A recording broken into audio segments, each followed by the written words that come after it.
greatest work of nonfiction of the 20th century. I don't want reality. It's science. I'm being repressed! Oh, never occurred to me.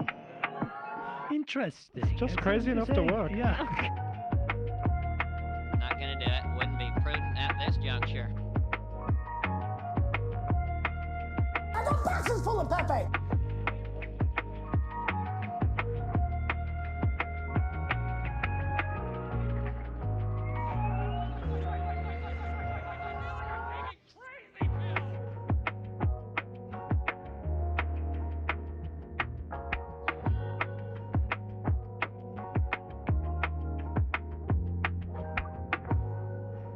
In the Ice Age, how much taxes did people pay?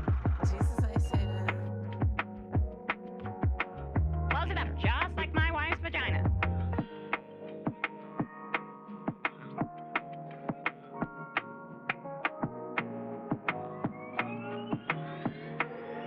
That's hot.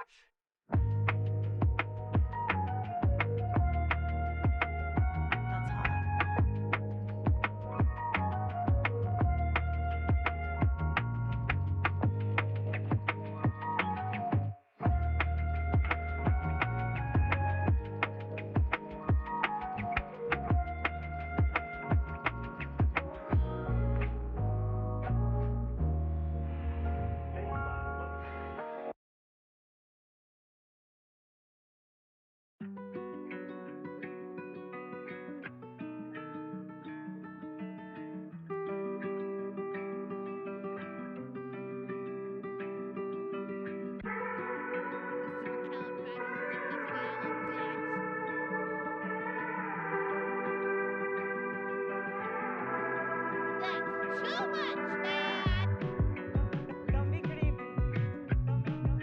Don't be creepy. Honey, this woman is dangerous. Don't be creepy. I don't want reality.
There's no point in you betraying your future self to gratify your present self. It's a stupid Science. game.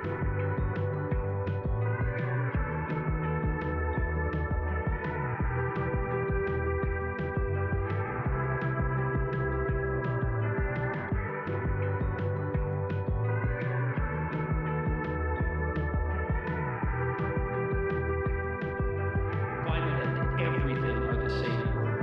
What?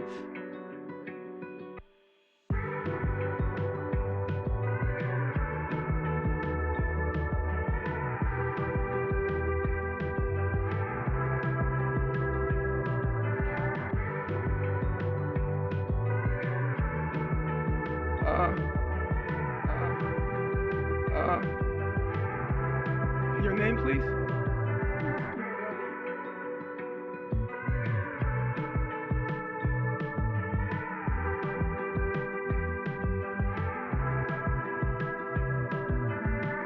Do you know what we're here for? A fucking bitch. A what now?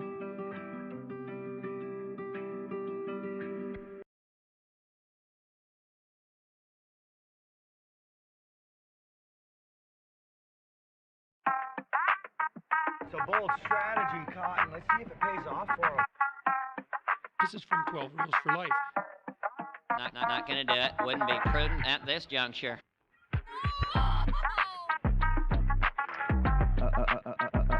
What now? Oh girl, baby girl.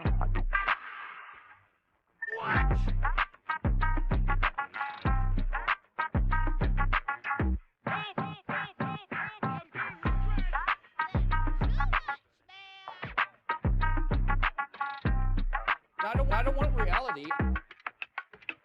It's science.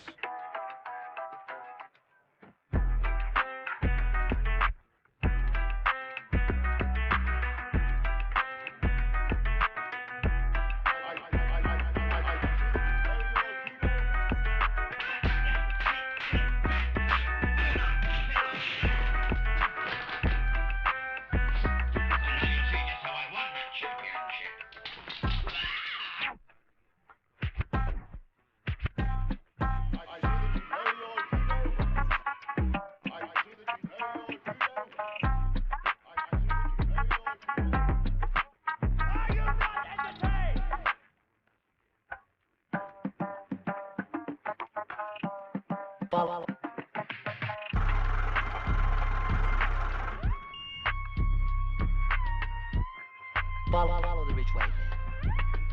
Consequences.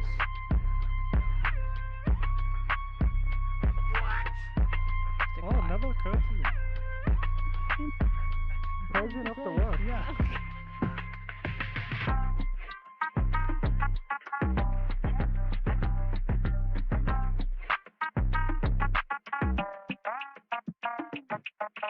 Cacao.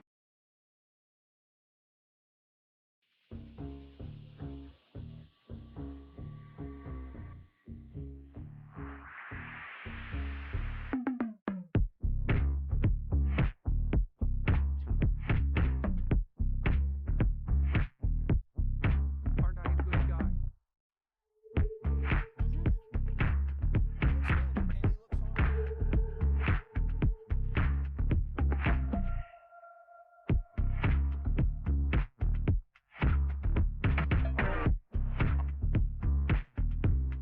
He looks good, and he looks hard. Jesus ain't say that. He looks good, and he looks hard. Aren't I a good guy? I feel like I'm taking crazy pills.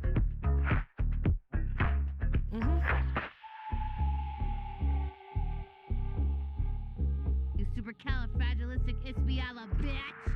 That's too much, man!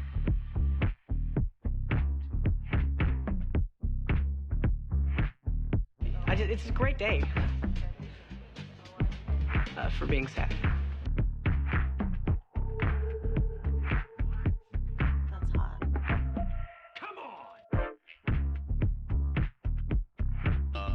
Phrasing.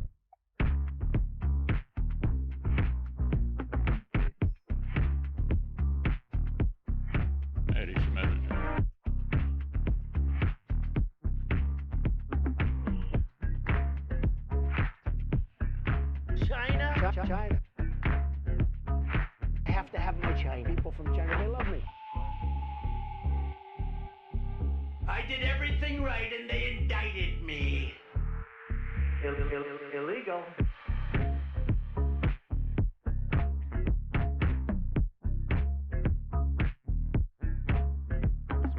China.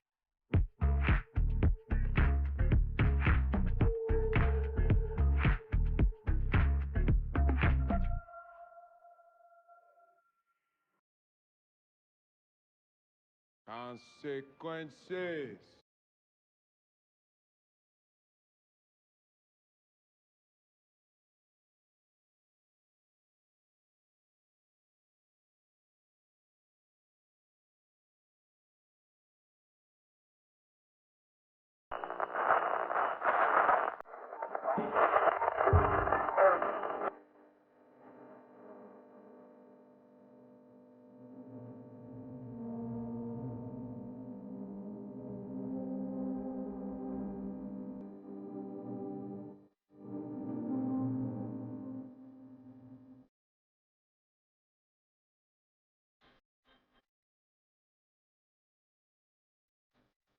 Well, it's good to see you folks once again.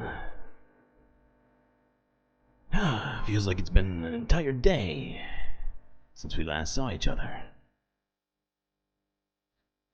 Suppose we all know what that means. It's time for us to take a little trip through the abyss.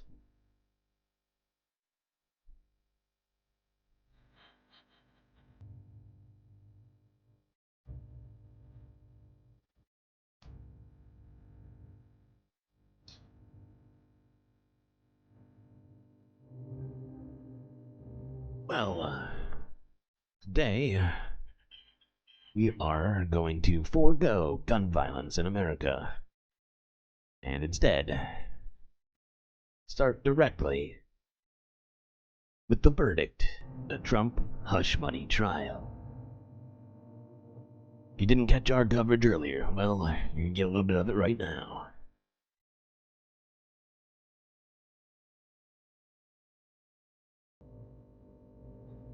By the way, good to see everybody. So many people in chat. So Life, Mono, Nadia, Robot Cat, Shakespeare, Brandy Nuance, Del Sol Verde, BB, Badash, Cat, Schmegley.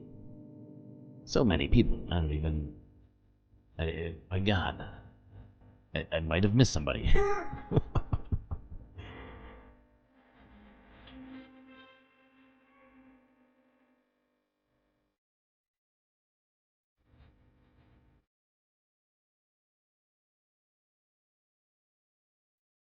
Figured we'd start off just by looking at the vibe from a day ago.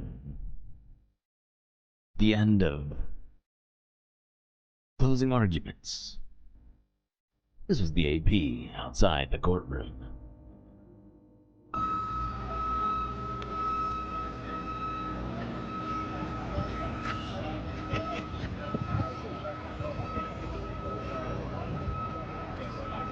Hold on a second. This feels fast. Am I losing my mind?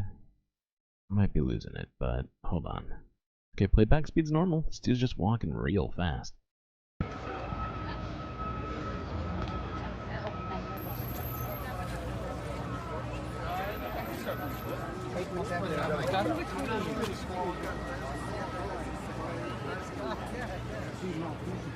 As you can see, the entire media apparatus was parked, perhaps even encamped, outside of the courtroom. I'm shocked that they weren't shut down by the police department for illegal encampments on the sidewalk. You know how they feel about those.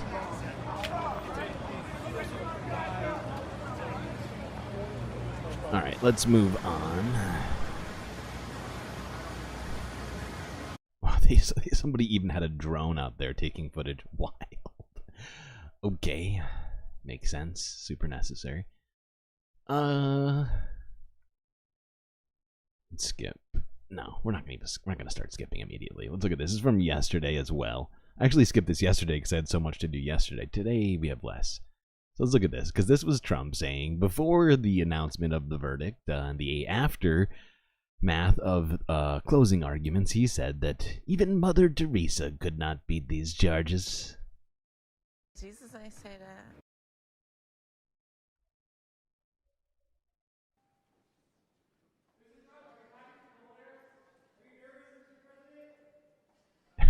Real patriots are anti-sidewalks.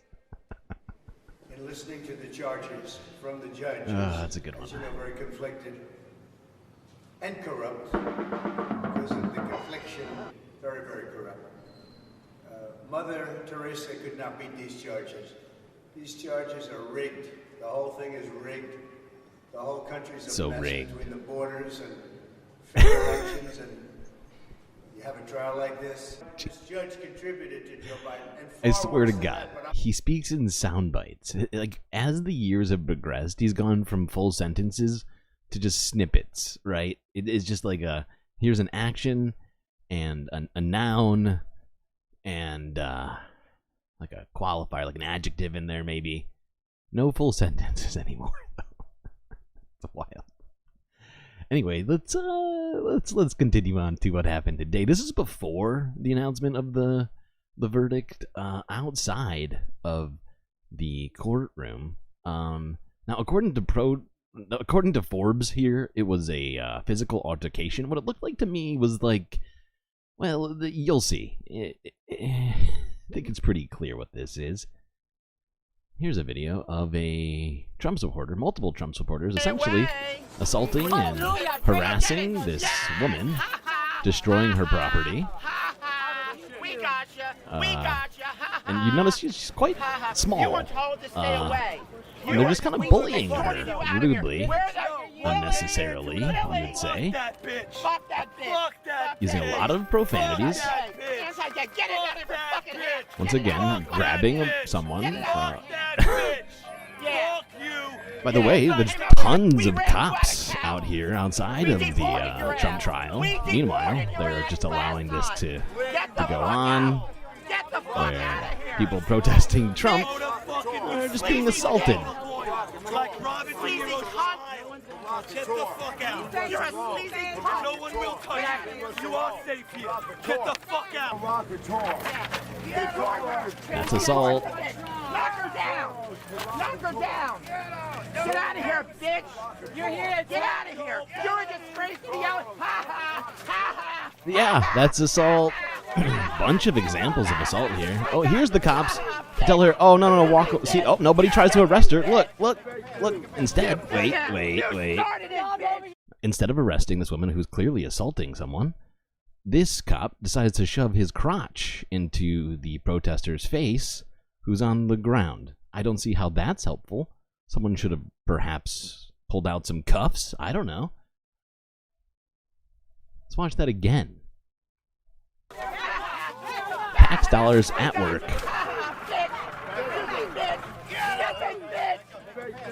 You started it, bitch. Over here provoking us. Yeah. You're antagonistic. You were escorted. The people who are literally screaming at the top of their lungs are claiming that the woman saying absolutely nothing is antagonistic. Wow. I don't want reality. Okay. Weird.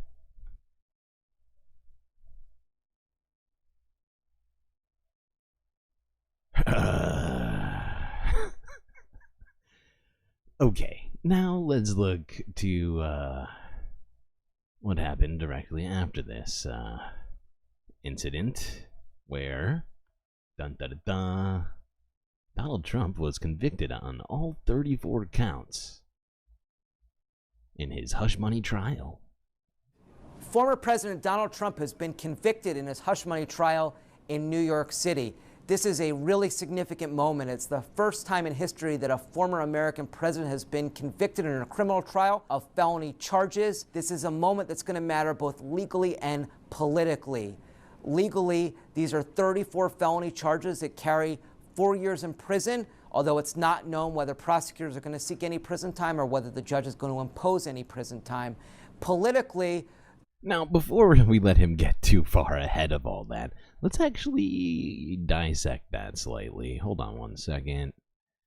So this is from CNBC. This came out earlier today around 4 o'clock in the afternoon. According to this, Trump, who remains free without bail, faces a maximum possible punishment of 4 years in prison for each count.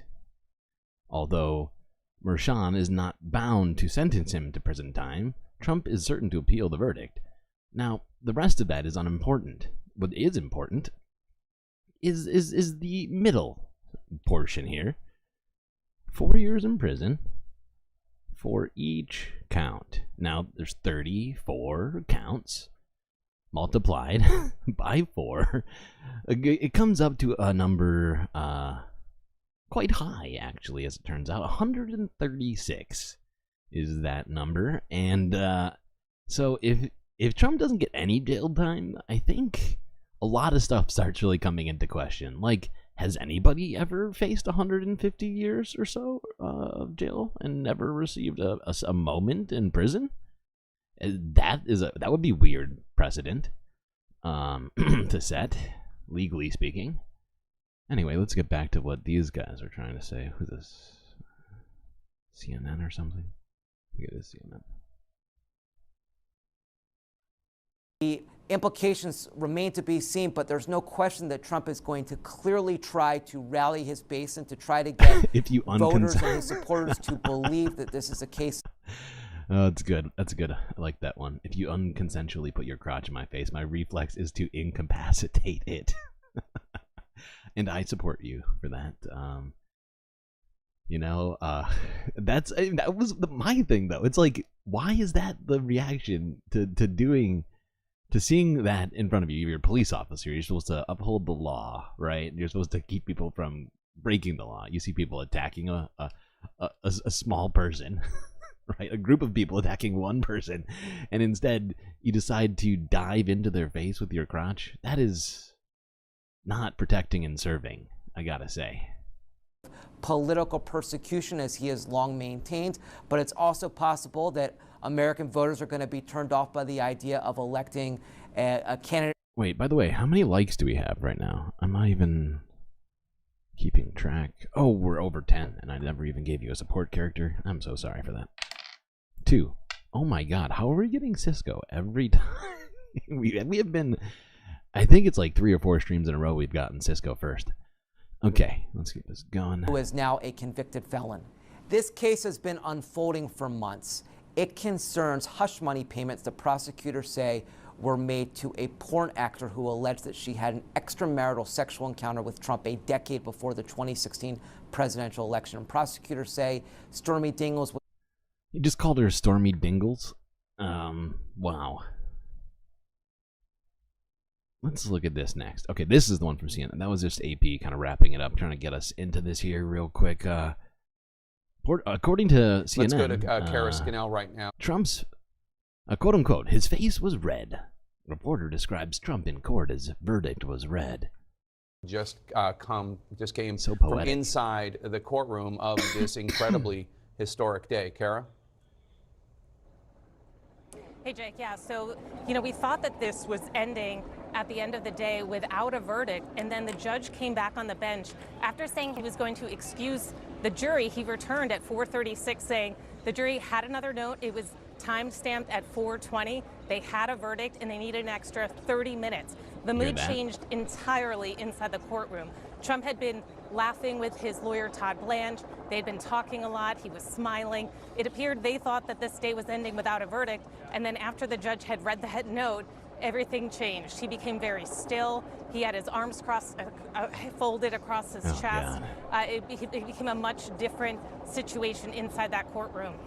And then we waited for the jury to enter. When they came in, they filed into the courtroom. None of them looked over at Donald Trump. That is normal. They normally don't. But they all walked toward their seats, took their seats, and then the court security officer asked them to read the verdict. So the foreman stood up with a microphone, and he was asked for each count if they had reached a verdict and what it was. And he went through all 34 counts saying guilty.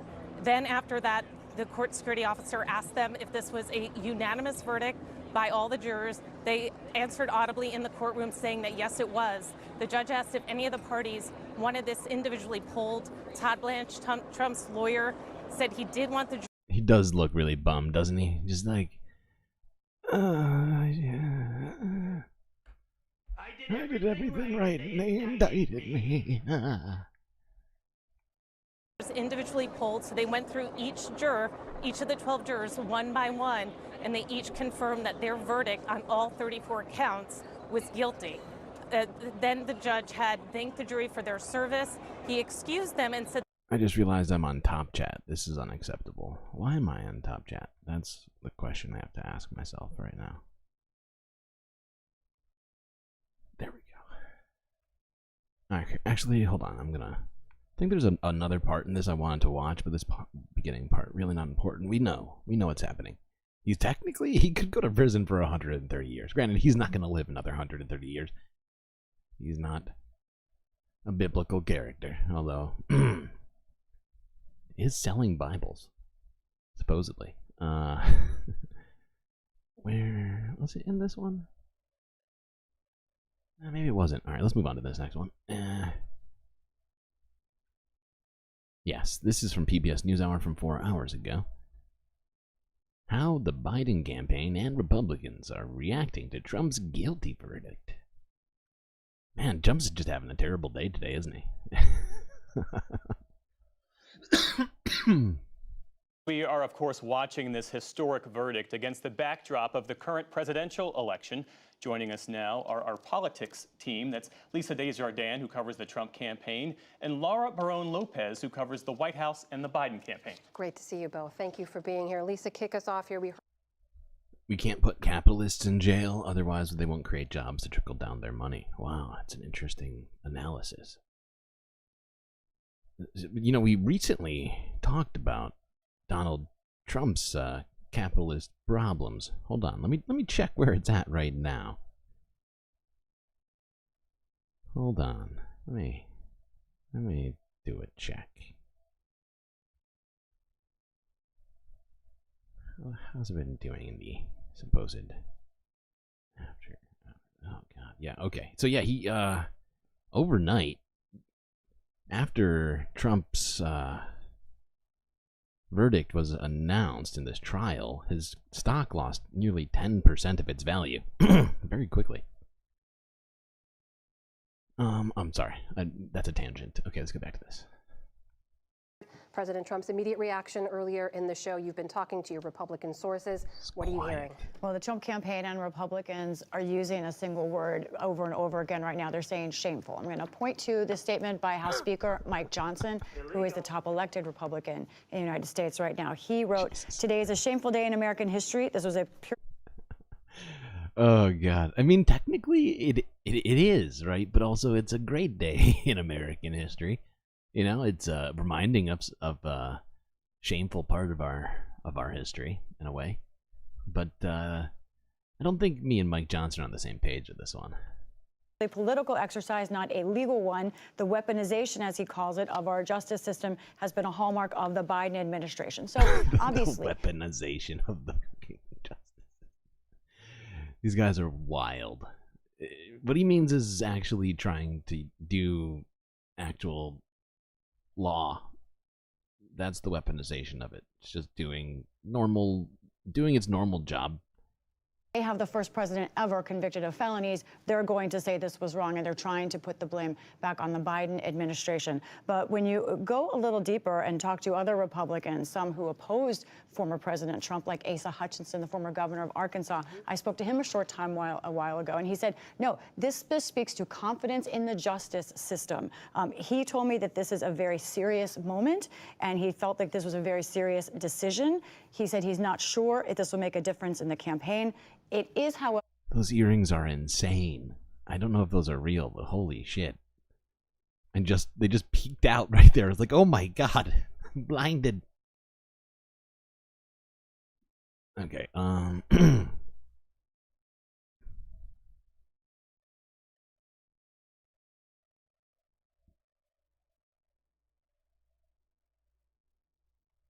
think this is where I wanted to hear. I can't remember. The campaign is actively courting those Nikki Haley voters, You independents demand that lean to the a right, second Republican emotional support moderate. character. Whoa, demand. Okay, I'm backing down.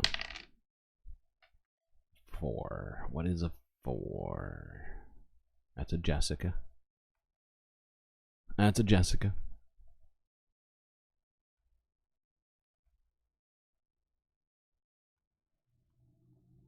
And one source close to the campaign told me that they think that this would have an impact at the margins, and this election is going to happen at the margins, that ultimately, that this creates a new barrier for those moderate Republicans to vote for Donald Trump. Are they going to be comfortable voting for now a convicted felon? But I have some new reporting from outreach by the Biden campaign, specifically on this voter group. The Biden campaign held a call last night with roughly a dozen or so former Republican lawmakers, and specifically saying that they needed their help with outreach to these voters that they think are true persuasion voters. And these former Republican lawmakers told them on the call to really enlist them and use them. And they agreed that they were going to create Wait, hold on. There's a part in here where they showed polls. Oh, there it is. Found it. I skipped past it. Silly me. Okay, hold on. Let's look at these polls now. Okay, so as you can see here, among just all registered voters, this was before the verdict. This was about a week ago. It says between May 21st and 23rd. So 15% are more likely to vote for him if he's found guilty, which I found fascinating. And 17% are less likely to vote for him. And for the vast majority of the country, it makes pretty much zero difference. Now, however, when you break this down among parties, it gets weird. Hold on, let's Voters, just 15% would say they would be more likely, but the same amount, about 17%, weird, said less likely. 2/3 of those said that it would make no difference. Let's look at Republicans, though, in that same survey. If Donald Trump is found guilty, 25%. These people. I don't want reality. If Donald Trump is found guilty, 25% of Republicans are more likely to vote for Donald Trump. Jesus Christ. Jesus, I say that. Wow, these are the law and order. This is the law and order party. And he has been found guilty, so I guess 25% of how many people is that? Like 100 million? So yeah, only 10% are less likely to vote for him. And I don't know how that winds up panning out for him, honestly, in all of this. I think you'd really have to start breaking it down state by state, where those less likely to people to vote for him exactly are. They don't actually break down the Democratic numbers. I think it's pretty clear why. But yeah, all right. Now let's look at this, because if you were watching the stream earlier, I literally said out loud, where the hell are the good liars? This is exactly their cup of tea. They should be here live streaming. And then later I was like, well, maybe they're going to be getting a video. Well, guess what? This just posted an hour ago from the good liars who were at the Trump guilty verdict. Let's see just how normal all the Trump voters were acting outside in public. I'm approaching the courthouse now after Trump has been found guilty, I believe, of all 34 felony counts. I'm just kind of following on Twitter as I approach, but just gonna see what's going on here. I see a lot of barricades. We'll just try and get some people's reactions to what just happened. Wow, that's true. It's true. Yep. Donald Trump was found guilty on all 34 counts of falsifying business records in his hush money trial in Manhattan today. DeRom, you were the boots on the ground for us today. I was actually in a plane that landed the moment that all the guilty verdicts came out, and I was watching it on TV on the plane. And I'll watch right now. Okay. What do you think about what just happened? It's time for dancing in the streets. Really? Yes. Time to celebrate? What do you think about what just happened? Congratulations, Trump just won. Okay, Congratulations, Trump just won. How do you feel about what just happened? How do you feel? Reading your signs. Good. That's why they're there. But obviously, Alvin Bragg found charges that he thought fit, and 12 members of the jury deliberated for 5 weeks, deliberated for less than 10 hours, and they found him guilty on all 34 counts. I believe in the rule of law, okay? And that courtroom, that's the rule of law. And he needs to repent. That was a Newsmax interview just now. That went well for them. For sins? For sins. Okay. Well, we all do, DeVrom. We all do. Yeah. That person was. Did you see how quickly that dude pushed back on the Newsmax interviewer? That was amazing. He's like, no. Hold on, we gotta watch more of this insanity. I don't know if he's a politician. I have no idea who the hell that is. Some random, I think. That I saw there as well. know for sure is that our Justice Department is criminals all hell. They are absolutely pure criminals. It's a wonderful win. We just won again. It's another win for us. Won the 2024 election. Let's go celebrate. Who are you? We see it. Take your glasses off. Show your face. Take your glasses off. Take your glasses off. What's that? What is this guy doing right now?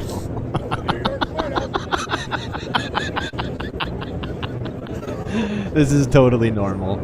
This is the behavior of a totally normal person. Guys, don't. Also, that's me trying to go over there. wasn't this? Didn't we see this? not- Didn't we see this guy yelling earlier?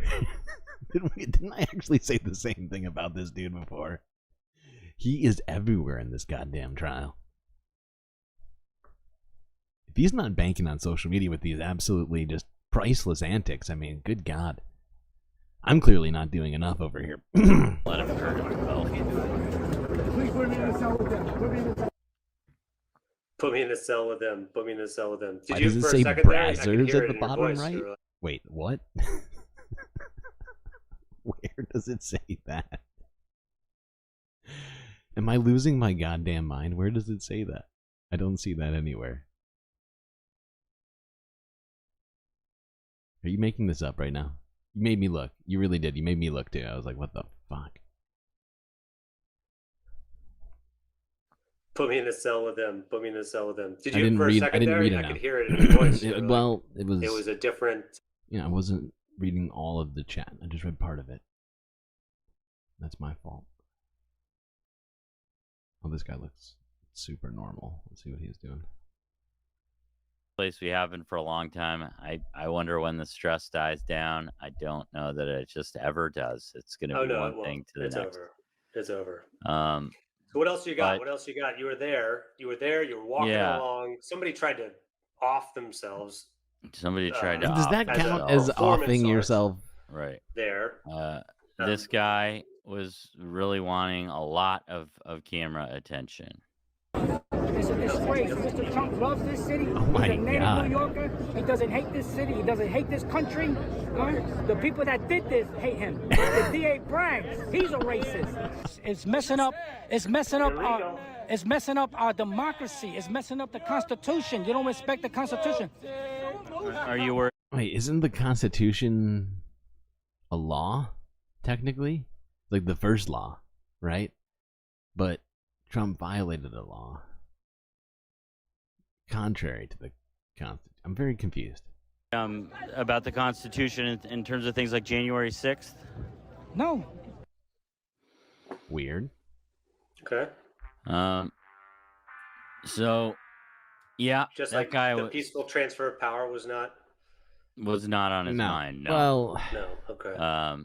he's just into the good parts of the Constitution, that's all. What about the Nephilim that showed up? Oh god, did the Nephilim show up? That sounds terrifying. Oh god. Hide your kids, hide your wife. The Nephilim has showed up.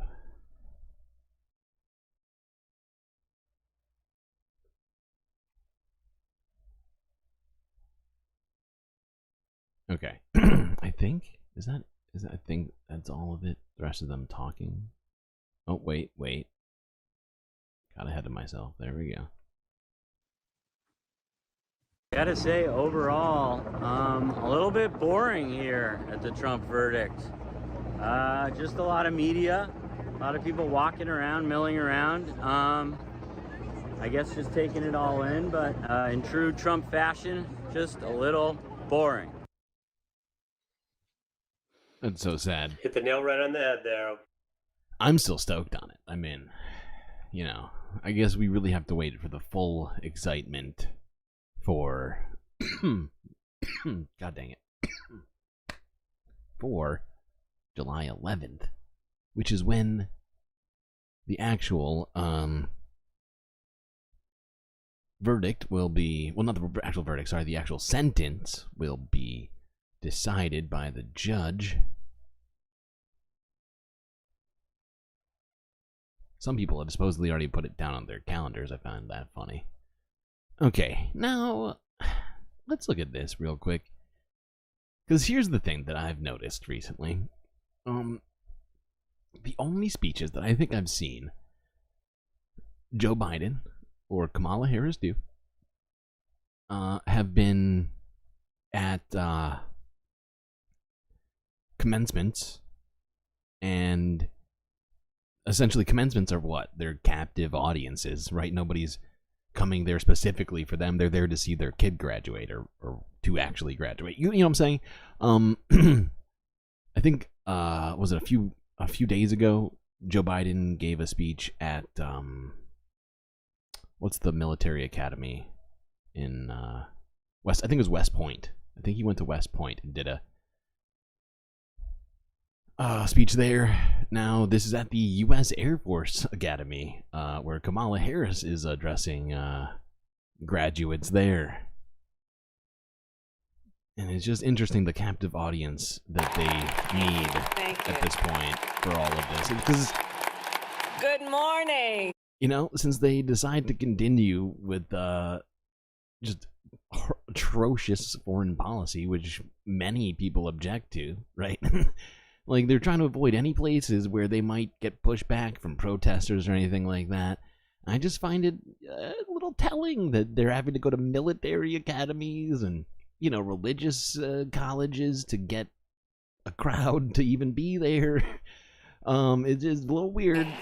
And congratulations to the cadets of Air Force Academy class of 20. Like, especially if they're supposed to be like a representative of the left, right? You know, military people and church people aren't exactly the supposedly the bread and butter of 24. leftists. Today you join the United States Joint Force. Exactly, it's safe. They're only doing press conferences at places that are safe as best as they can possibly muster, and it's kind of pathetic, and it's bothersome to me. Someone who voted for this nonsense 4 years ago. I am disappointed. Ugh. Alright, let's talk about journalism real quick. As PBS NewsHour had a Nobel winner, Maria Ressa, on a discussion of the future of journalism and its ties to the functioning of democracy. Amid a rise of authoritarians and crackdowns on press freedom worldwide, the future of news and democracy are in. Trump is now a convicted felon, and in protest, his supporters are now sharing upside-down American flags all across X. Yeah, that sounds about right. I mean, they did it on January 6th. Didn't we just talk about, who was it? Which Supreme Court justice? Oh, God. His wife put up I think he probably put it up, honestly. I think the whole story he told was bullshit. But, who was it? No, it's not. It was definitely not it. Oh, God. We definitely talked about it, though. And it happened a bunch of times during the whole, January 6th attempted coup. Inextricably linked. Nobel Prize winning journalist Maria Ressa, author of the book How to Stand Up to a Dictator and CEO of the digital news site Rappler, has spent nearly 40 years on the front lines of the battle for press freedom in her home country of the Philippines and around the world. She joins us now here for a deeper discussion. Maria, welcome back. Great to see you. Thanks for having me. So you are in town because you're being honored by the group Vital Voices for your commitment to press freedom in the Philippines and around the world. On the press freedom front, I want to ask you about what Reporters with Borders recently shared from their annual World Press Freedom Index. They found that political pressure on media has increased at an alarming rate. Tell us about why we're seeing this right now. I mean, it's hand in hand with the deterioration, the degradation of democracy, right? And you compare RSF with Freedom House, which is a decline of in the last 17 to 18 years, and then you put that together with the Committee to Protect Journalists numbers. The attacks on journalists have increased as the quality of democracy has gone down globally. we have to sacrifice more to keep doing our jobs. When you look at the stakes, we talk a lot about the U.S. election this year, but this is really a key election year around the world, right? Globally, more voters than ever are heading to the polls in 20. Sorry, I gotta go back. But seriously, though, like, the fact is there's too many journalists out there, supposed journalists out there, not sacrificing shit. Not even close to sacrificing shit. I mean, look at people like, you know, like Anderson Cooper, or like half of the hosts at CNN or MSNBC at the, I mean, more than half. I'm being generous, honestly. But, you know, how many people out there are getting paid millions of dollars a year, living incredibly privileged lives, just to read from the teleprompter, not even questioning the narratives, none of these, you know, not doing, not really doing journalism most of the time. You know, and it does seem like we are in a moment where genuine sacrifices need to be made. And you see it in some circumstances, Mark Lamont Hill, Mehdi Hassan. But the outliers are just, they are outnumbered by the people still upholding the status quo within the mainstream media. Election year around the world, right? Globally, more voters than ever are heading to the polls in 2024, representing some 49% of the world's population. When journalists themselves are under this kind of political pressure and under these kinds of attacks, what's the potential impact on elections? Let me throw another quick stat, which is that Sweden's has said, there's a think tank there that said 71% of the world is now under authoritarian rule, right? We are electing You can't vote if you're a felon, but you can be POTUS. So true. That's our amazing democracy. liberal leaders democratically, because journalists are attacked, not just in the business model, not just the government that wants to grab power, but also the people, the trust of the people in the news organization, right? All this coming through information warfare, information operations on social media. And it is about to get worse because... Yeah, outnumbered, out-resourced, and continuously,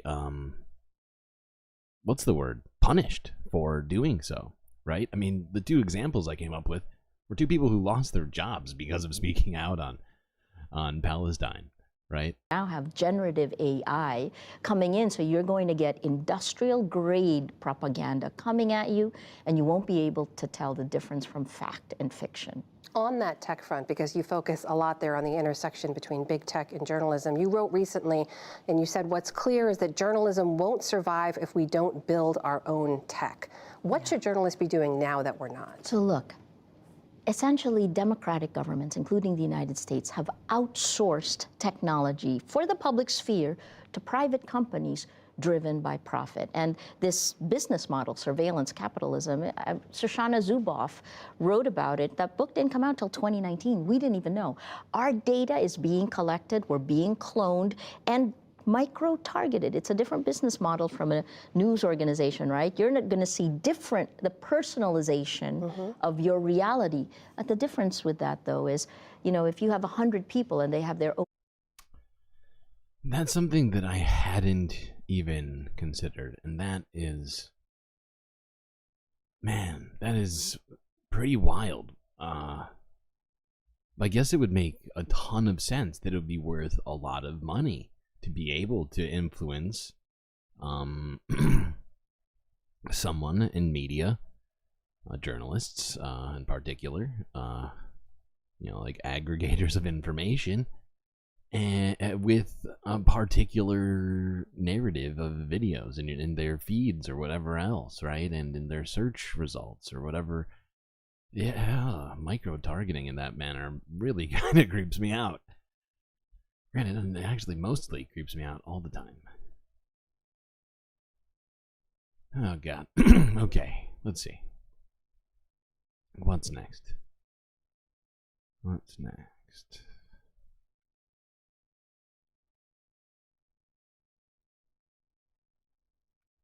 All right, let's move on to this real quick. Let's discuss open primaries.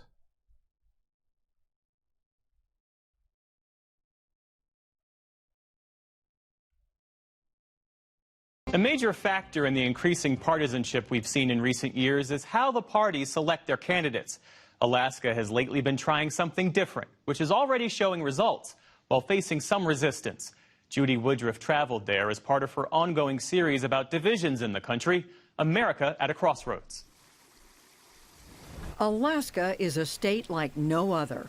Part of the Union for just 65 years, it is the largest state by far, and its natural beauty is matched only by its unique history and independent spirit. In one move, you come back out and let go with your thumb. David Nikolai is an Alaska native Yupik storyteller with deep connections to the state's history and traditions. And my favorite part about this one is the sun sets. The Yupik word for this is ihuk, and it's storytelling with a loop of string. Whoa! You did it. I learned these string figures from my father and from his mother. You can try learning this one. My daughters Annabelle and Rose are 9 and 6, and it is a joy to share these string figures with them and pass on the tradition. His daughters recently saw another Yupik Alaska native sharing her culture far across the country in the U.S. Capitol, Alaska's only congressional representative, Mary Peltola. Uyana Chuknukbuk, that means thank you very much. And with that, I yield back. After she was elected and sworn in, during her opening remarks, she spoke Yupik on the House floor, and that was the very first time that language was spoken in that chamber. My daughters and I watched that, and both of my daughters were like, she's just like us. Oh my goodness, that was just very special. And yet, Representative Peltola's path to the Capitol building wasn't just historic as the first Alaska Native in Congress. It was also, in part, the result of Alaska's unique primary system, which went into effect in 2022. Primaries are preliminary elections. So in 2022, they elected, I think they elected before 2022, but it went into effect during the 2022 election, and so they had open primaries, and she wound up being elected, but lost in her election during closed primaries in the election before.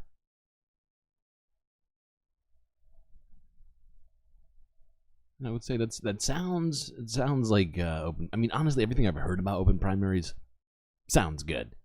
You know, having closed off primaries just sounds like a continuation of the same moneyed interests, of the same entrenched powers that we've had in our elected bodies, if you will, for too long. Okay. Where are we right now? We're an hour in. I might need to skip a couple things. Let's go to this. Let's go to this. Yes, this is from 8 hours ago, where Boeing has told federal regulators how it plans to fix aircraft safety. They've done an investigation, and they come to a conclusion. Here we go.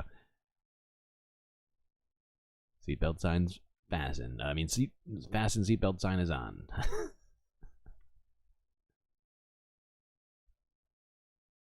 All right, a former competitor could rescue those recently closed 99-cent stores across Southern California. Talk about this later. First and foremost, Boeing is now required to have a mandatory safety management system, which will ensure a structured, repeatable, systematic approach to identify hazards and manage risk. They have also committed to increasing employee training and communication, strengthening the anonymous reporting system that employees can use without fear of reprisal, boosting supplier oversight, making sure that things happen in the right sequence at every step of production, and getting more input from users of the system, including pilots. The FAA will provide oversight at every step of the way in this process. We certify every 737 MAX before it can be put into service, and we will continue to do so. We will also provide enhanced oversight of Boeing and its suppliers.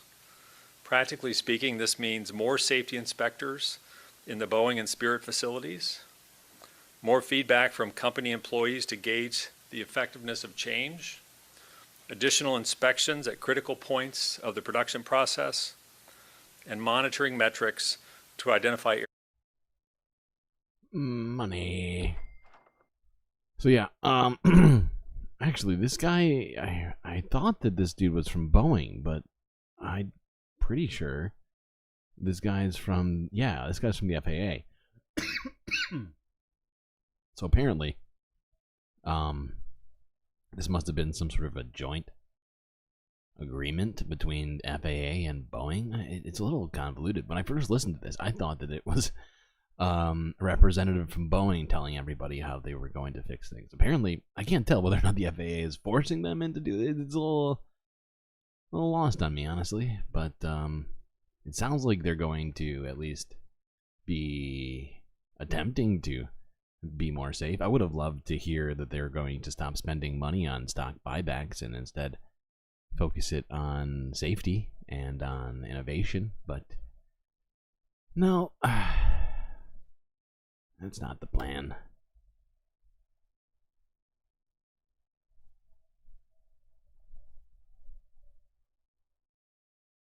All right, well, let's quickly talk about this.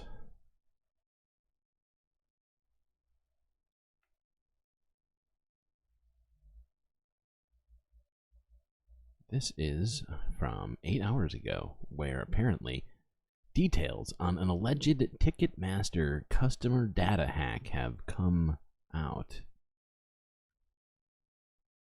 which I believe affects 1 billion people. Australia's government says it is responding to a potential data breach at Ticketmaster. A hacker group says it stole personal details from more than 500 million users. Sorry, 500 million. The group is reportedly attempting to sell the information on an online database. Ticketmaster and its parent company, Live Nation, did not initially comment on the investigation. CBS News Homeland Security and Justice reporter Nicole Skanga is following this from our D.C. bureau. So what else do we know about this alleged data breach? Yeah, Ticketmaster, it's where millions of people secure tickets to concerts, shows, sporting events, and now also potentially the latest victim amid a slew of financially motivated cyber attacks. Hackers by the name of Shiny Hunters claim they stole 1.3 terabytes from the live entertainment giant. That includes names, addresses, phone numbers, and some credit card details, and are allegedly selling it on the dark web for $500,000. Ticketmaster's parent company, Live Nation, is yet to confirm this compromise, but it could cause serious headaches for customers, leading to potential identity theft or financial fraud. You mentioned the Australian government said Thursday it's investigating the claims. U.S. authorities have declined to immediately comment here. Yeah, and it's interesting. I thought that Ticketmaster, who is a monopoly according to the federal government, or at least it's alleging that they are a monopoly, such a powerful company can't even protect themselves. I mean, by themselves, what I mean is the data of all of its customers, 560 million people's data. It's weird, you know, they've got so much fucking money, and yet somehow unable to keep customers safe. This is why I get concerned when people's data is just being held by all of these private companies. Okay, well, one of the many things. All right, let's move along. Power report raid incoming. Oh, awesome.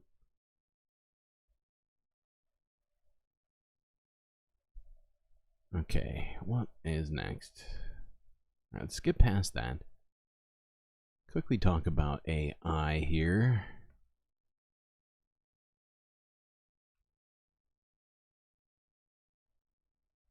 This is a UN It's the risks representative. of artificial intelligence that keep us all awake at night.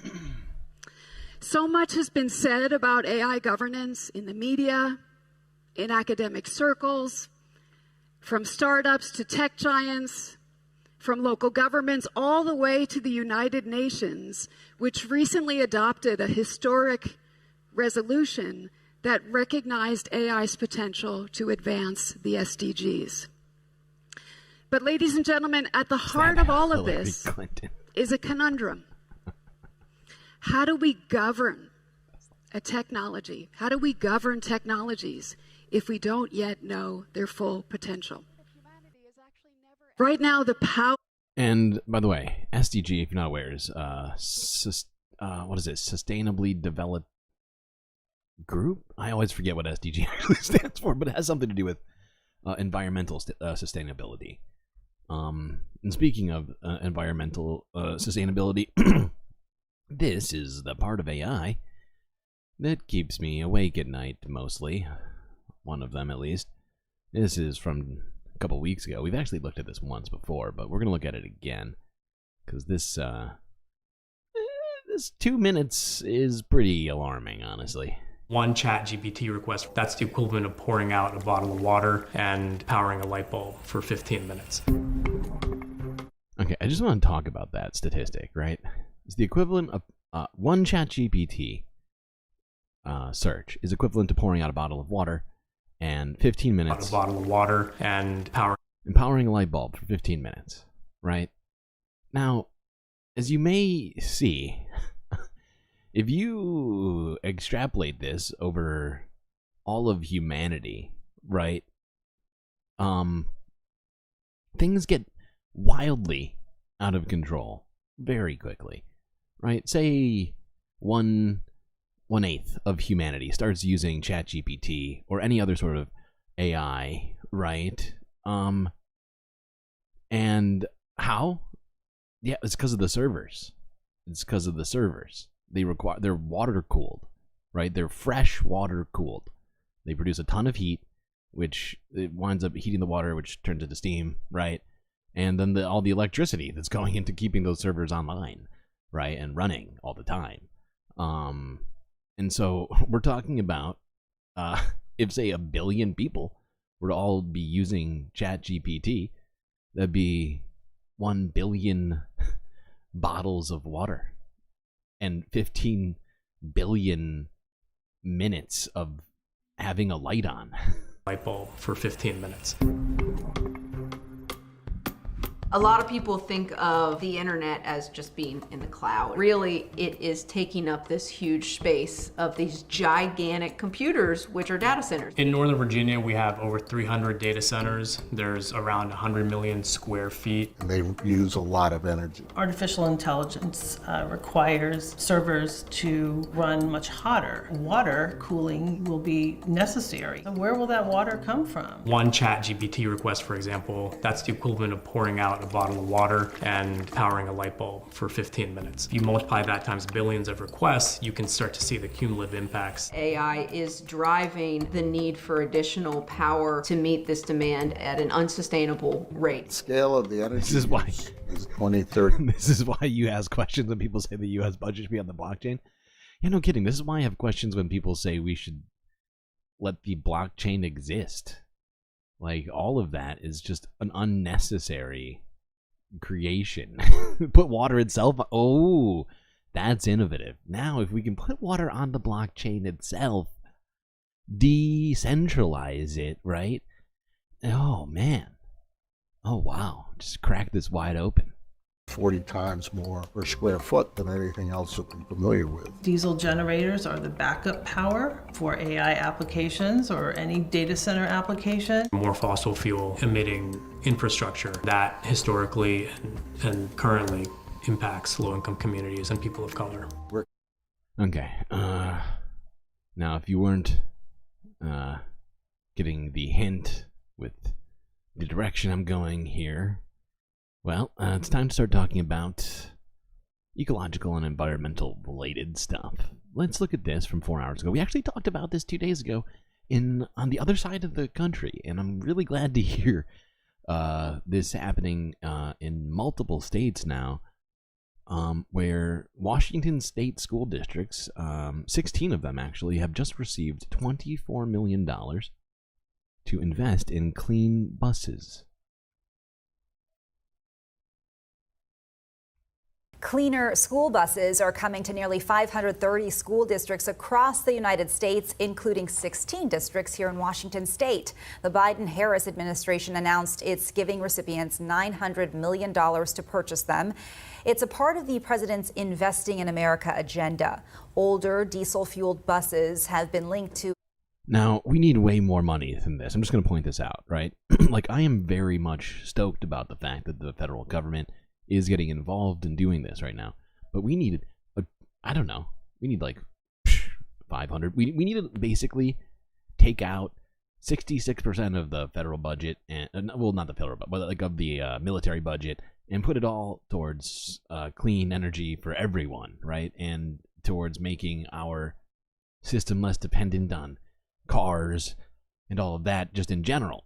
But I am glad with the steps that we're taking. It just, my problem is I'm just not certain that we are taking it with enough severity, right, in mind here. And if we continue with the sort of a piecemeal approach, I have just an incredible, just a incredible amount of concern over that, personally. Okay, but once again, it is actually a positive story, just not enough in my opinion. We need more. We need more. We need to be investing in public transportation and things like that, getting our dependence on all this nonsense out in the rear view mirror, if you will, since we're talking about driving. All right, now let's talk about something else. Plastic. Specifically, though, not plastic, actually. I took that back. Forever chemicals, specifically PFAS, among others. This is from Democracy Now! From 11 hours ago. PFAS cover-up. How 3M hid risks of forever chemicals and gaslit scientists who tried to sound the alarm. Boo.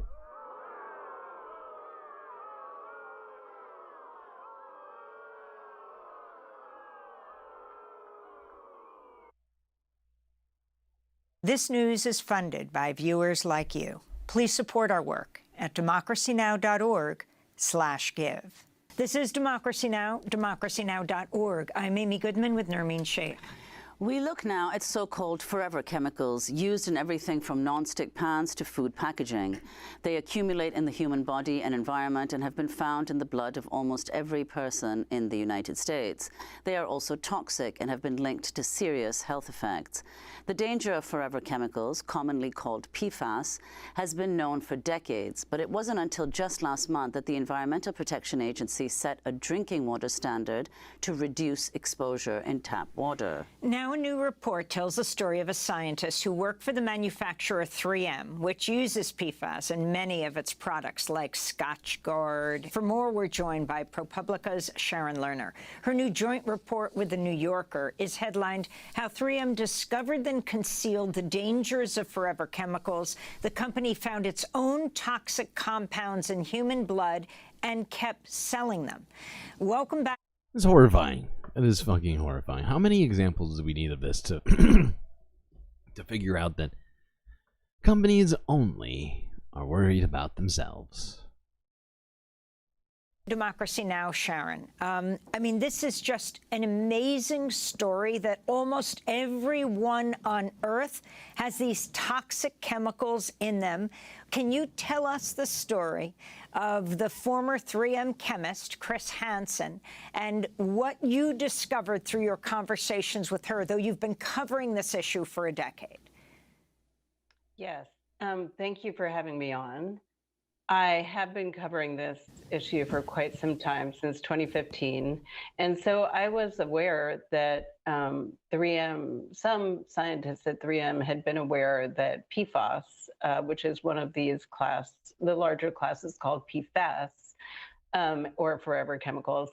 Basically, a scientist at 3M in the 70s had learned that PFAS was in the blood of the general public. And I knew that.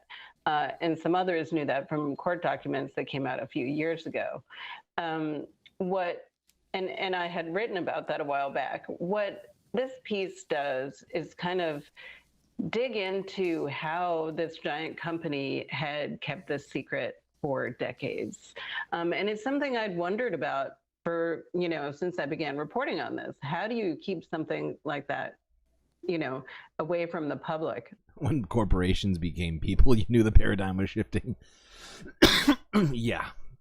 Once they became people, I mean, the paradigm had already shifted.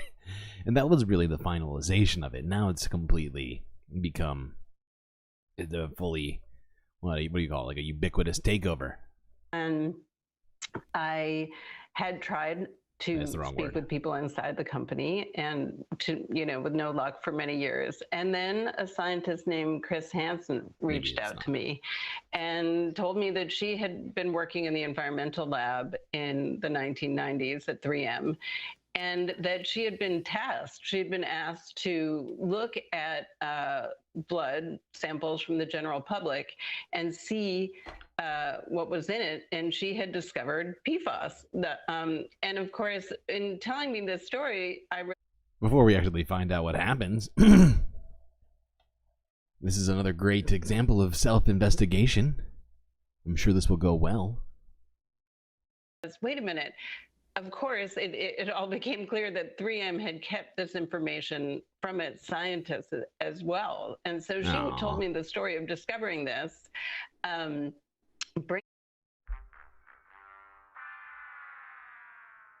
Lame. They investigated themselves. They found everything and then declared, "We've done nothing wrong. Thank you for the investigation."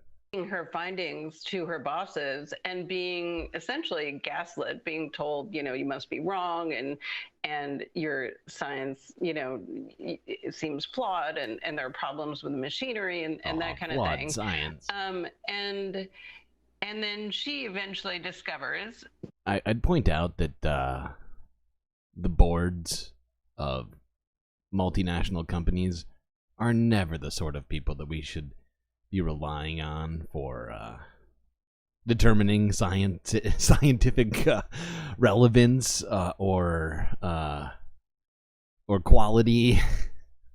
The company had known earlier, and so in writing this story, she brought to me a lot about the inner workings of 3M. Like, I'm sure this will be shocking to most of you, but having an MBA doesn't actually qualify you to make any sort of quantitative or qualitative analysis on a scientific experiment. And then I kind of was able to take her story and go a little bit further. When she came to me, she hadn't been aware who at the company knew about this, if anyone, of the people she was working with. And I was able to determine that her direct bosses had been aware of the presence of this chemical in blood, even though they had assigned her this task and then appeared to act surprised when she brought her findings to them. And Sharon, could you explain what are the products? Oh, God. Oh, we're so surprised. What? Oh, my God, this is crazy. 3M uses that are so widely purchased and used. And what are the... So, yeah, I mean, she had to go all the way back to, I think they already said it. I got distracted reading all of your beautiful chats, but I already listened to this once. So, like, she brought to them a bunch of evidence by taking blood samples from registries and all these other sorts of things and doing tests on them. Came back that literally everybody, including animals that she tested, all had PFAS in them, right? And the only way that she was able to actually prove it to them was by going back however many years, like 50 or 60 years, I think, before PFAS was ever created, and then used those blood samples. And then that's when it became clear and impossible to refute, because all of the tests showed that people who were alive before the creation of PFAS, their blood had none in it. Weird. There are companies, there are a number. 3M is not by any means the only one. The leading companies in the U.S. using PFAS. Right. So PFAS is a class of compounds. 3M was sort of the led the way. They created PFOS, and PFOA, another compound that was what You don't consent to be a guinea pig? That's a fair argument. You know, it could get like a class action going. they use. Both PFOS and PFOA are no longer produced, but the class contains like thousands of compounds that are made now by many companies. 3M has pledged to stop making the entire class of chemicals by the end of 2025. When they made this announcement in 2022, they acknowledged. Oh my God, so ridiculous. I mean, they're forever chemicals. First off, they should just stop immediately. Jerry McLean, good to see you. Good to see you. In fact, I've seen a lot of people show up that I haven't even said hello to yet, but like PB, Anti-Corporatist, Snix Abea. Who else? Bad Lefty, of course. Shaqspeare. I think I already said hi to Shaqspeare. You get a second hi. Yeah, okay, let's move on from this forever chemical. But yeah, essentially, 3M investigated themselves, got evidence saying they were guilty, and still found themselves innocent. Continued to tell the public they were innocent until they got irrefutable evidence, and are still trying to fight any sort of like responsibility or culpability in this matter, liability, all the words that end in ITY. Okay, all right, now let's get deep into the environmental stuff, starting off with this. Functioning planet, and youth are the most affected by that. I'm just gonna watch a little snippet of this just to kind of really get us in the vibe here.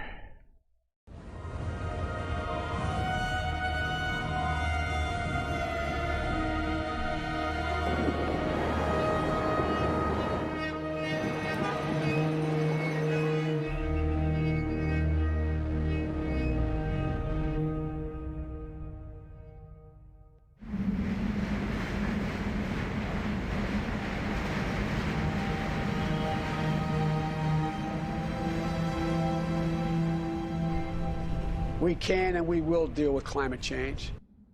It's not only a crisis, it's an enormous opportunity. What does that mean? It's an opportunity. It's wild. Don't say that. In no way is it an opportunity. It's an opportunity for us to, I don't know, get burned alive or drowned, or at least having our homes completely destroyed in all sorts of events we've been looking at recently. I mean, good God. And let's not forget old Opportunity over here.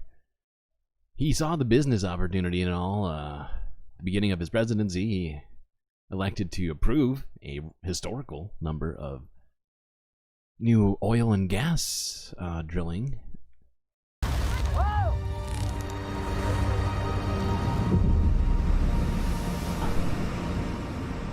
Colonizers go to war with nature and call it a business opportunity. I tell you that even our dead have drowned in their graves, and you ask me to be polite. Aisha, smile so they know you are not dangerous. And still, 100 dead. 200 dead. 1,500 dead. And no negotiation. No negotiation. No negotiation will bring them back to life. I want the world leaders to know that the earth has a memory.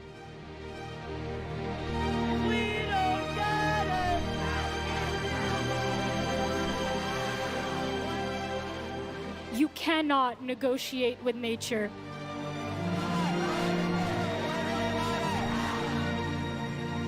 There will come a time where no amount of dollars will be able to make up for what is lost and what is broken.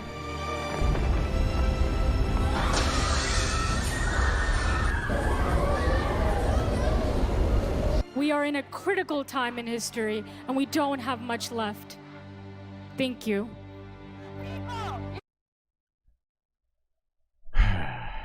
United will never be divided. The people united will never be divided. There's a quote from... Okay, I just figured we'd start off with that little speech. Which feels like poetry. Excuse me. All right. 5:30 a.m. That is early. It's good to see our brothers and sisters from across the pond joining us, even at ridiculous times. Okay, now let's get into it.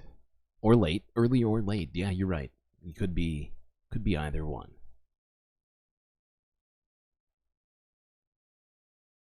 Let's move on to current ecological, environmental sort of events here. Let's quickly recap what happened in the Midwest in the last few days. This one is from 3 days ago. NBC News.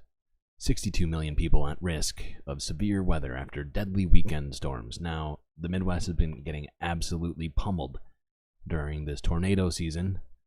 I believe near record amount of tornadoes touched down.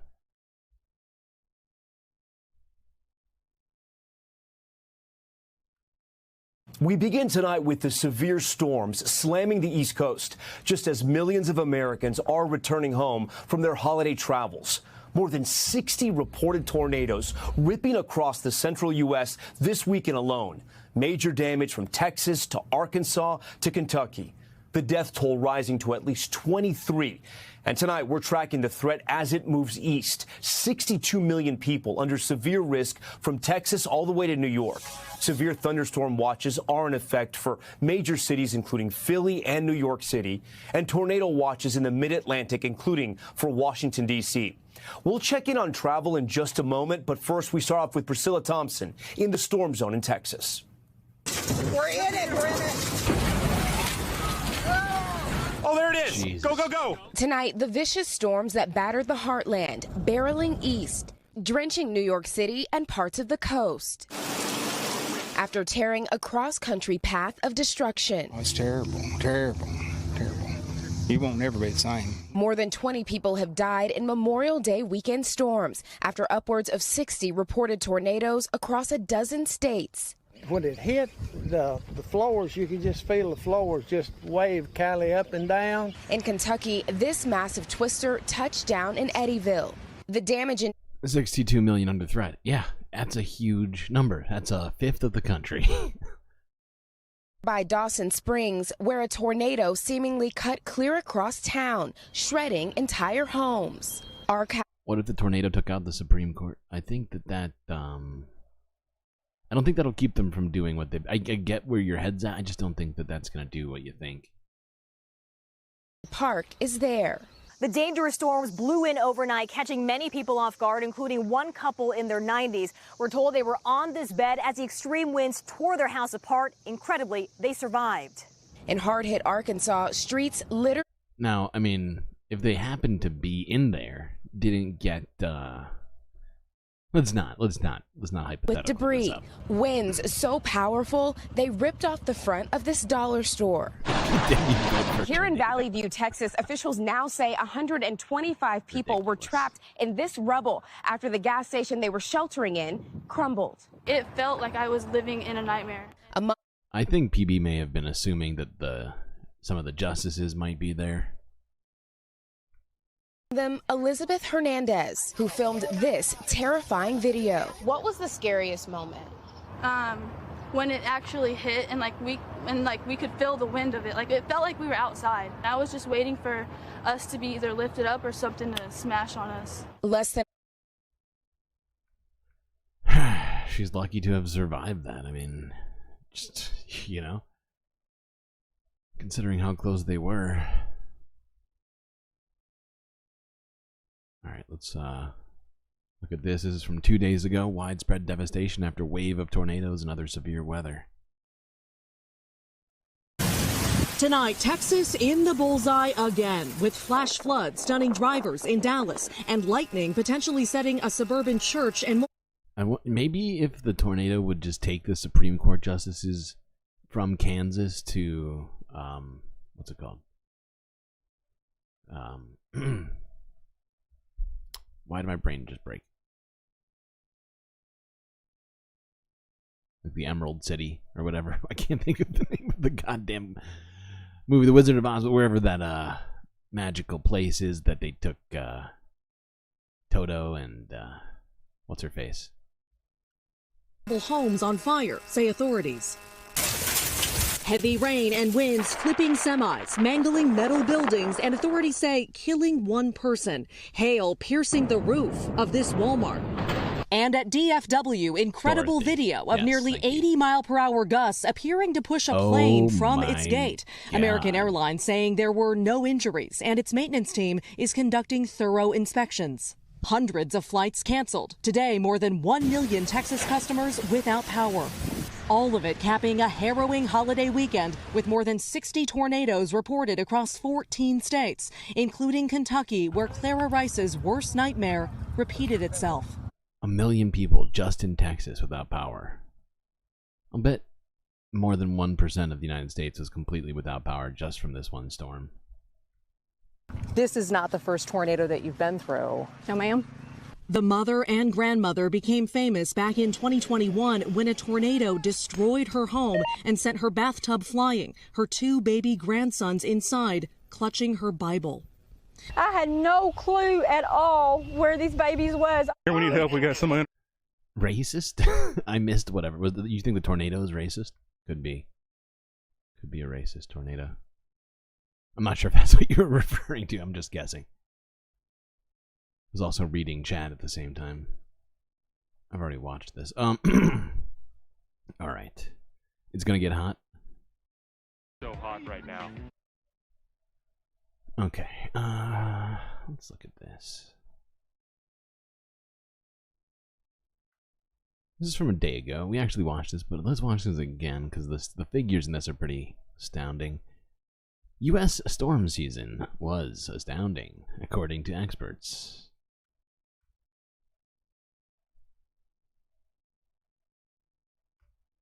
Has been a very active start to 2024. Now, even though May American Airlines tornadoes, the numbers that we've seen this year, and really going back to the last week of April, have been astounding. Only equaled one other time, and that was during the historic tornado season of 2011. So, over 1,000 preliminary reports of tornadoes. Over 1,000 tornadoes this season, only rivaled by one other year in history. And technically, there's still, like, I think another few weeks where it's not completely out of the realm of possibility where tornadoes will still happen. 1,200 reports of damaging thunderstorm winds, large hail, and tornadoes. So just a very active start.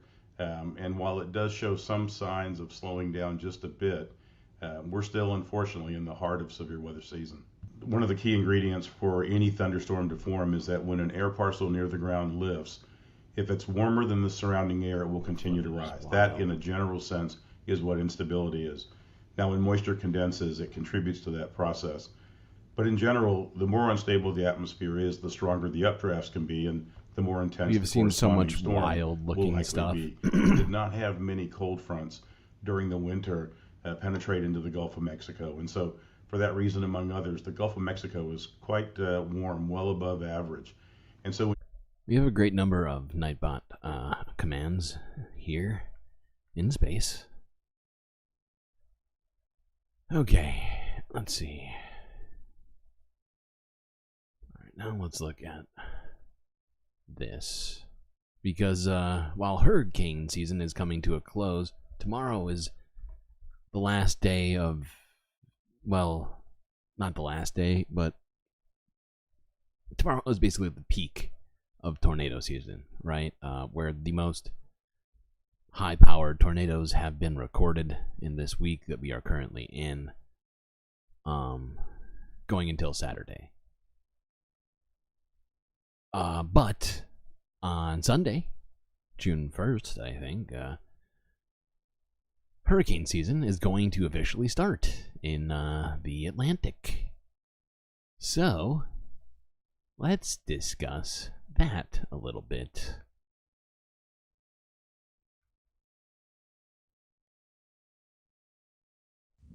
From WWL Louisiana, this is the 2024 Hurricane Special.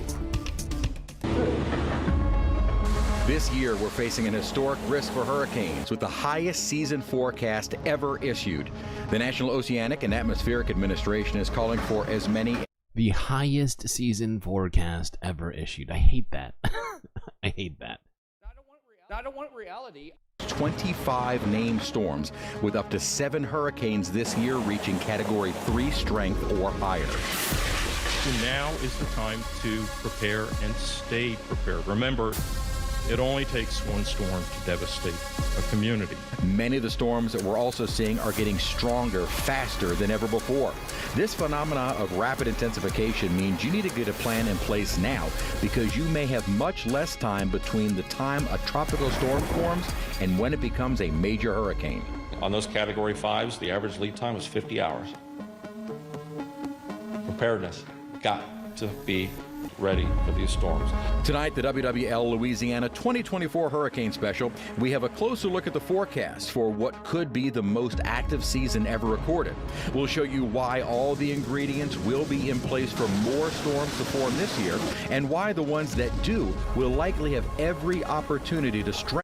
I remember that story, Jerry, where they blamed a child for a flight attendant filming her in the toilet. That was disturbing. That was disturbing. And PB, you're totally right. We've been talking about insurance.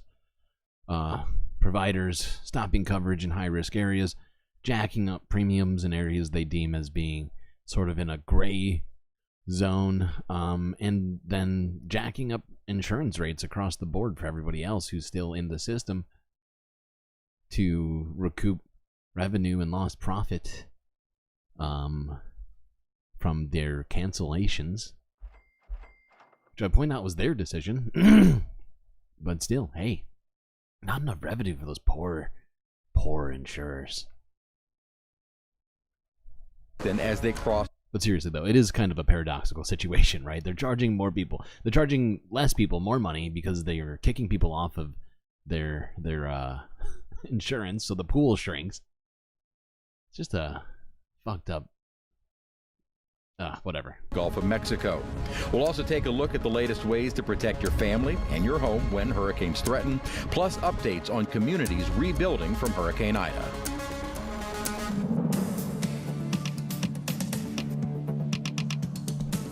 Good evening and thanks for joining us. I'm Chief Meteorologist Chris Franklin. A very well advertised, potentially very active season is on the horizon.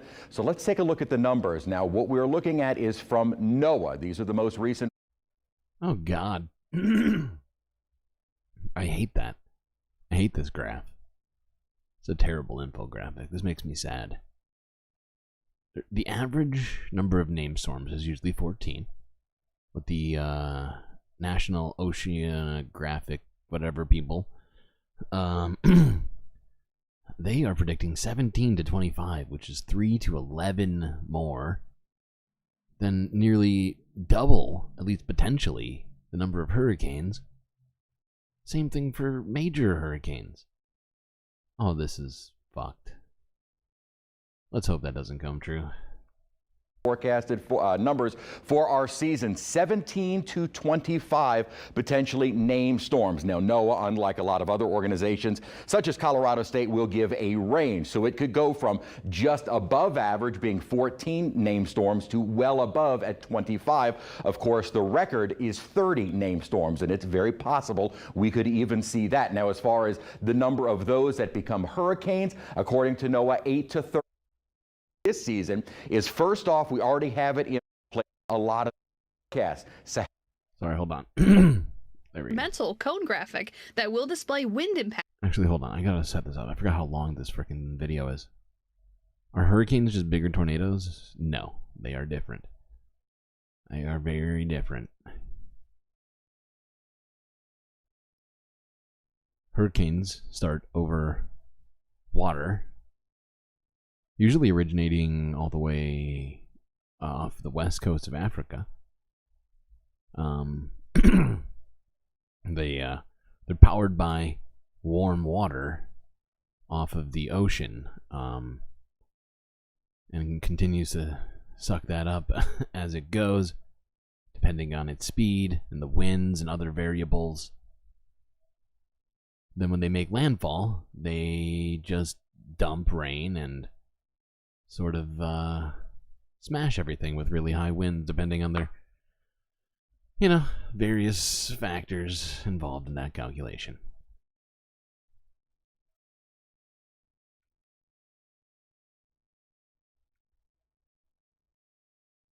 They are the same thing as typhoons and cyclones, just in a different place.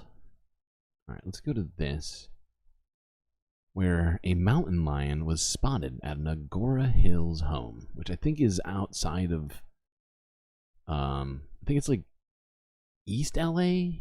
I can't remember. I gotta look it up. Either way, it's somewhere in the LA area.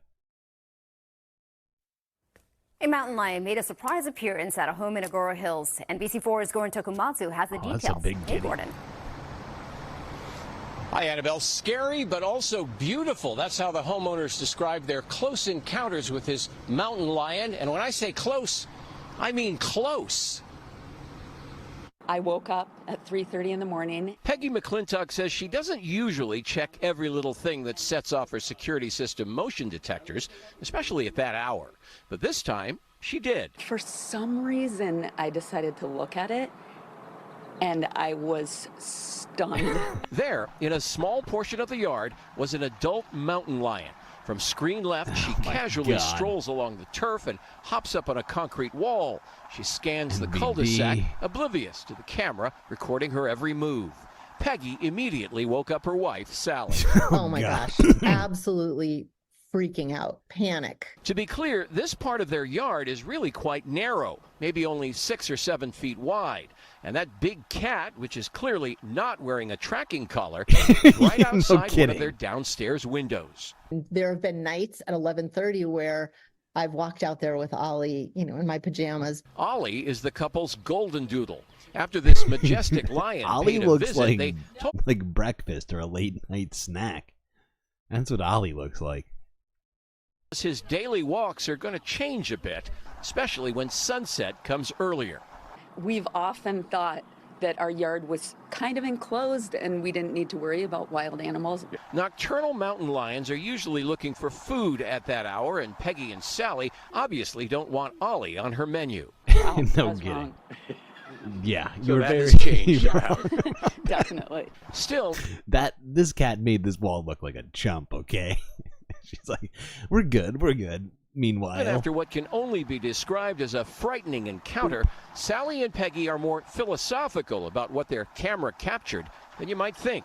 Such a beautiful animal. So true. But then equal parts terrifying. Oh my gosh. I want to clip that. Wait. Hold the phone. That's fucking amazing. Equal parts, oh my gosh. That deserves a sound shot. Come on. Equal parts, oh my gosh, this lady is a meme generation machine.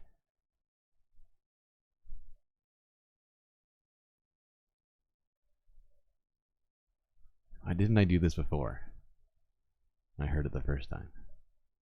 Whatever, it's pure genius. Philosophical about what their camera captured than you might think. Such a beautiful animal, but then equal parts, oh my gosh, this is in our yard. The wildlife crossing Okay, I got overpass, it. set to be completed next year, is just a mile or so away, they told us. Their plan is to keep themselves and Ollie as safe as possible, but when that crossing opens, wild animals will likely show up even more frequently than they do now. We really truly have to coexist with these animals. I believe this is maybe only the beginning. This is maybe only the beginning, huh? Yeah, well, you know, there's a lot of factors in that, and you happen to live in their former and technically current habitat. Okay, yeah, exported that. Alright, let's go on to this next one. Oh, yeah. Kind of talked about this yesterday, but for the 5th time in the last 6 months, the same volcano in Iceland, Grindavik, has erupted. Let's look at some of this beautiful footage of this.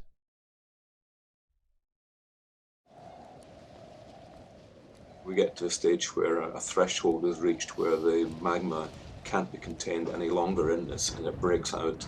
And so far it's broken 5 times towards the east, where we've actually had 5 eruptions. So there's a nice little pattern developing, and that's very reassuring for those actually doing the monitoring and advising when to evacuate nearby areas. Unfortunately, it could go on for quite some considerable time. We're really in new territory here because eruptions like this have never been witnessed carefully in this part of Iceland. The last series of eruptions was over 800 years ago. And the problem with this one is that it's occurring in an area where we have habitation, a town, infrastructure. There's been lots of work done on trying to improve the monitoring to understand what's happening beneath the crust and how that then links to eruptions to get more advanced warning of what might be happening and really keep people and infrastructure safe, because this is quite a sensitive area. Just displacing 1% of your population out of a place, not knowing whether they'll ever go back.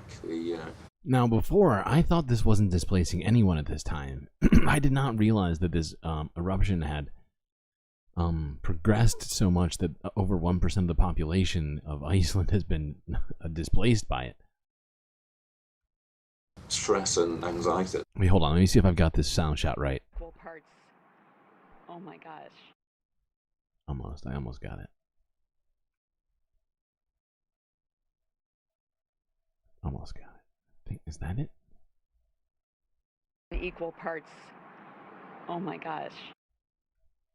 It's quite horrific to think about, to be honest.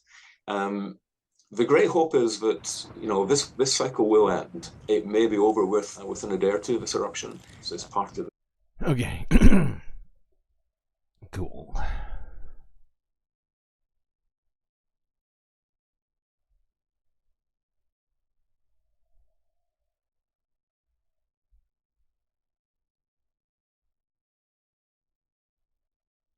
Cool, but also throwing a bunch of ash and carbon into the atmosphere. I will point that out. Not necessarily all cool, but it is pretty. Also, the displacement, that's bad too. So kind of equal parts shitty and wait, that's not it. Where did I save it? Equal parts. There it is. Oh my gosh. Thank you. Okay.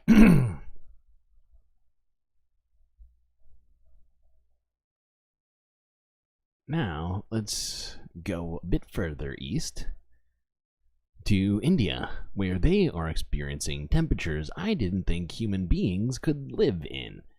I believe yesterday we established that they hit over 50 degrees Celsius, over 125 degrees Fahrenheit.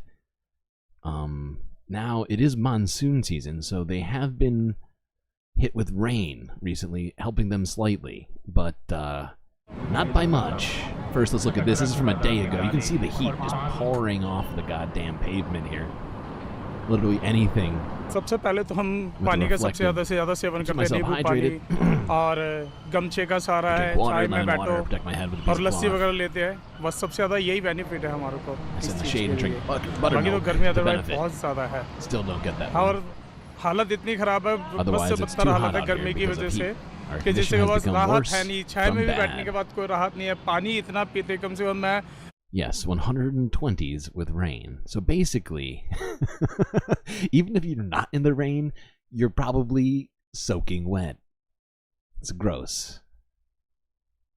Me personally, I would just forego clothing altogether. Like, it might be offensive to some people, but they're worthless at that point. Let's be real. 120 degrees with no rain. I mean, with rain, at whatever, like 100% humidity. What the? Like that? Okay, yeah, let's look at this. But yeah, sorry, I didn't read the headline for this. Read this for you.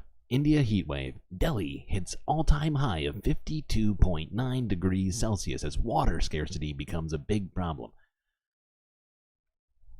This was from a couple hours before the stream started. India, an unprecedented heat wave has set a new temperature record. Delhi soared to above 52 degrees Celsius. That's believed to be the highest temperature ever recorded in India.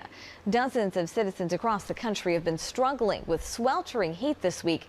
At least 3 deaths have been reported. Temperatures are expected to ease on Friday.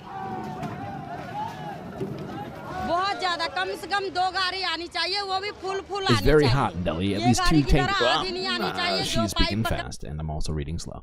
At least 2 tankers should arrive here daily and filled completely. Not like this one that comes half filled. Only those who get here get the water. This is like fighting a battle. Here, water is collected not to drink, but to win a battle. My God. Water scarcity is a big problem here. It gets worse during the summers. The tanker only arrives only once instead of twice. Comes only if we ask, otherwise it won't come. Sometimes the water doesn't come from here. The tanker doesn't come either. We're facing a lot of problems because of water here in Sanjay camp. We have got about 6 patients who were critical and they had heat stroke-like symptoms, and 2 patients were having heat exertion symptoms. So some of the patients were drowsy and they needed ventilator, and some. Okay, we're gonna move on to this next one because not only time, but this actually goes into it even further. This is from DW News from 9 hours ago, discussing India's heat wave here. Wild. You don't like 30 to degree India weather. Now, where monsoon Yeah, rains 50's a have lot hit hotter. the country's south 2 days sooner than expected, providing some relief from the country's unprecedented heat wave. But residents of sweltering Delhi and other areas, they continue to suffer under conditions posing an increasing threat to human health. Temperatures hovered as high as 47 degrees Celsius in Delhi today. Heat waves are common in India, but these unrelenting high temperatures caused by climate change are becoming more common, and experts say they are getting worse. The sun sets over Delhi. It's annoying to you that YouTube is trying to give you a curated chat. You'd prefer to have the whole chat. Well, I think everybody should write YouTube an email and tell them this, because I agree. It's highly annoying to me as well. Making an end to another scorching day. Dusk brings much needed relief. A chance for residents to cool down. It was extremely hot between 11 a.m. and 2:30 p.m. It was unbearable and troubling for everyone.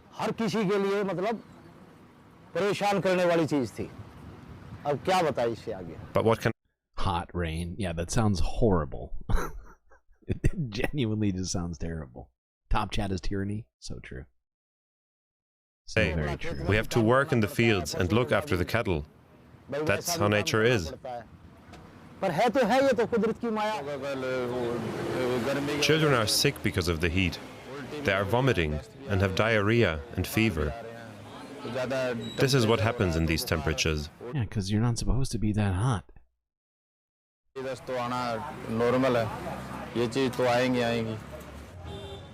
heat is not only a risk to children. Many people are suffering in the high temperatures. Experts warn of a public health crisis as the heat wave drags on. Heat waves are particularly problematic if they last for a longer period of time, in addition to the intensity. So usually the first day of extreme heat is a problem for human health, but especially the second and later days of extreme heat are. Yeah, so according to her, and also science, the body, the longer it's hot, the worse it is. So true, so very true.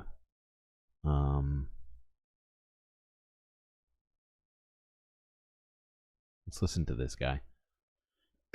Mostly because I gotta say, this dude's style is literally out of control. He is pushing the envelope on style.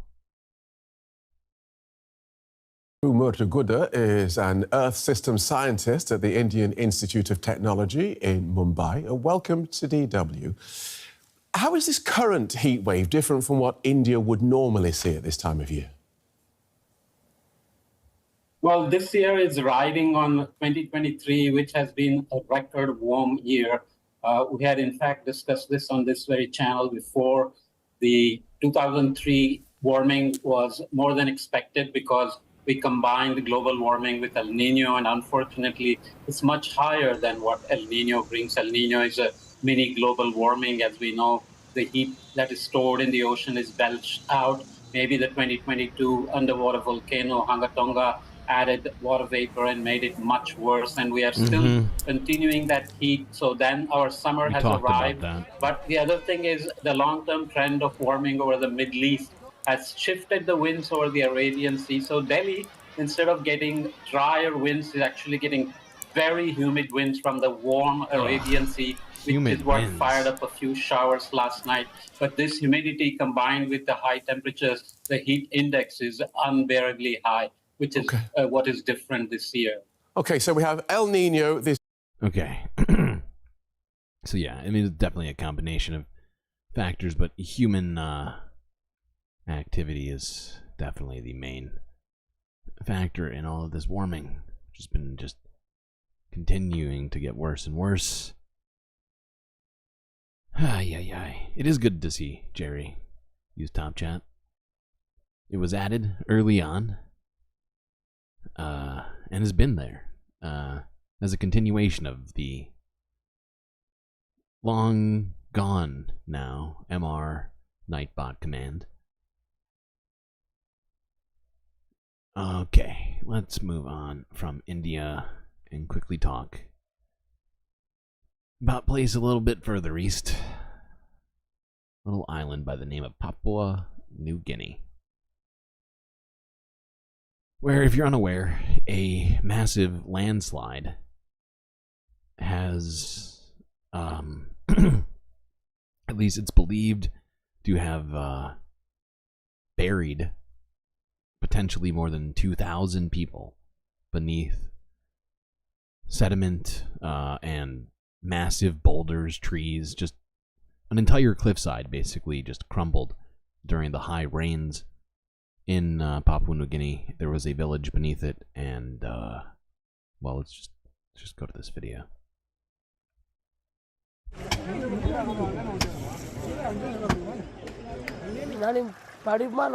The disaster happened at 3 a.m. when we were fast asleep. It shocked the entire village. When our enemies attack us, there are warnings and alerts before they attack. This natural disaster took us by surprise and shocked everyone. It destroyed everything we had. We still have not yet confirmed the exact number of bodies buried underground. There is little food and water. We are hungry and asking for help. We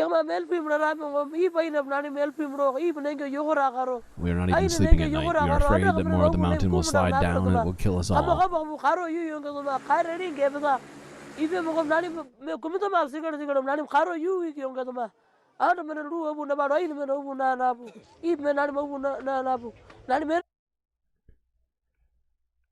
Now they have started evacuating it. We saw yesterday some of the footage of the evacuations, but it is not entirely.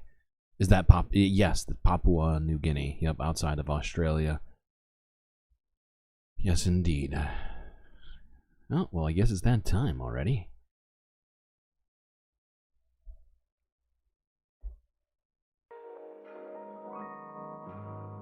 hope everybody's been enjoying the stream so far. If you haven't already, hit that like button and don't forget to subscribe. Really helps me out here. If you'd like to help contribute even more to the Galactic News Network, well, I've got one good option for you. That is this. By going to my Patreon and becoming a Galactic producer, where all sorts of amazing space benefits await you, unseen by the rest of the goddamn galaxy.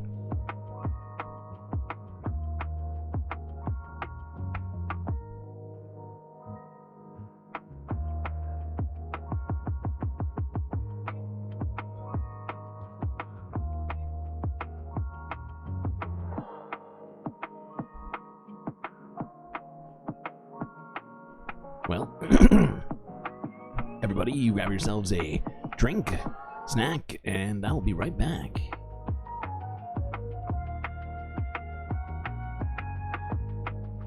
Girl, baby girl. Don't even play. What now? A fucking bitch. Help! I'm being repressed!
in the Ice Age? How much taxes did people pay?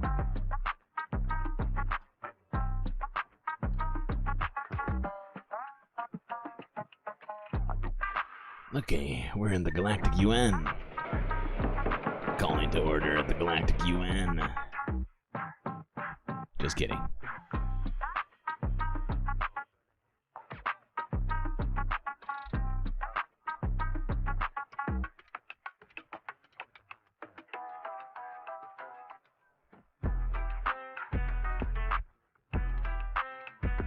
Not gonna do it. Wouldn't be prudent at this juncture.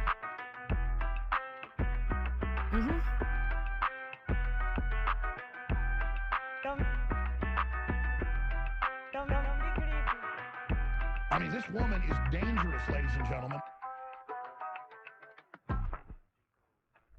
Okay, let's see here. What do I gotta do next? Well, I suppose it's global news time. It looks like we got some stuff to look at in the UK.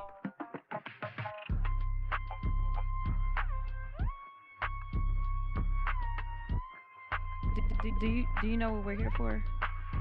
A what now? Yeah. First, is this how I want to do this? Yeah, this is fine. This is fine. I feel fine about this. Okay, let's start with this one. This is from 8 hours ago. The Green Party has launched an election campaign in an attempt to topple Labour.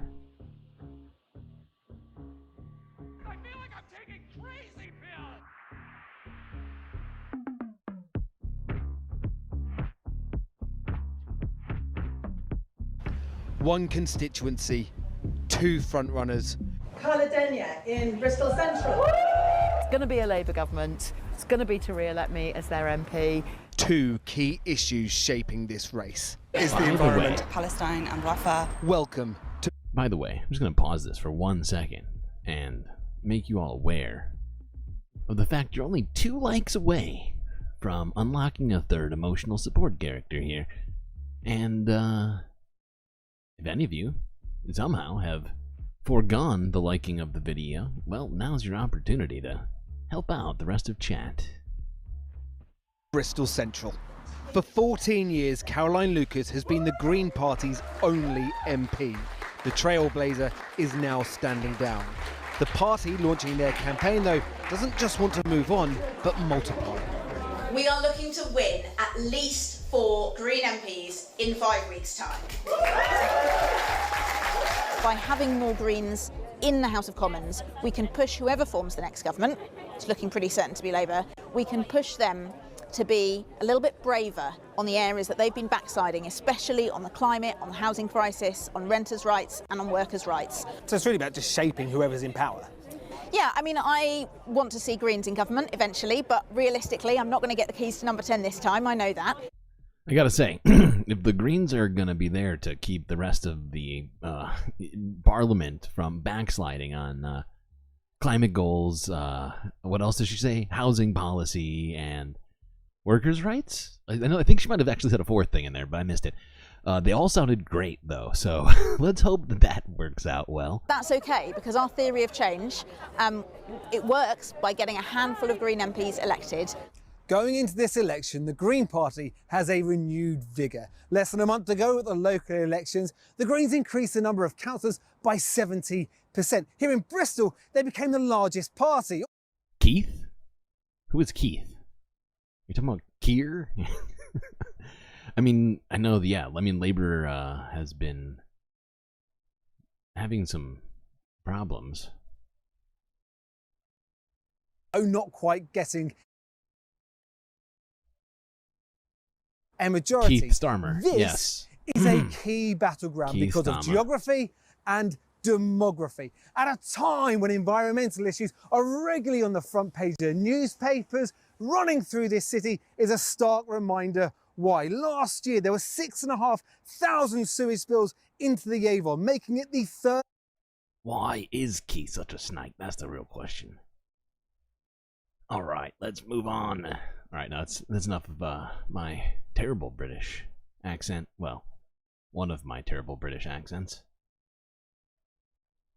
Let's move along to this, because this is kind of lining up not only with what we're talking about in this video, but also what we're talking about in chat right now, vis-a-vis Mr. Stama. And this is from 8 hours ago, where Channel 4 News asks the question, is Starmer undertaking purge of the left?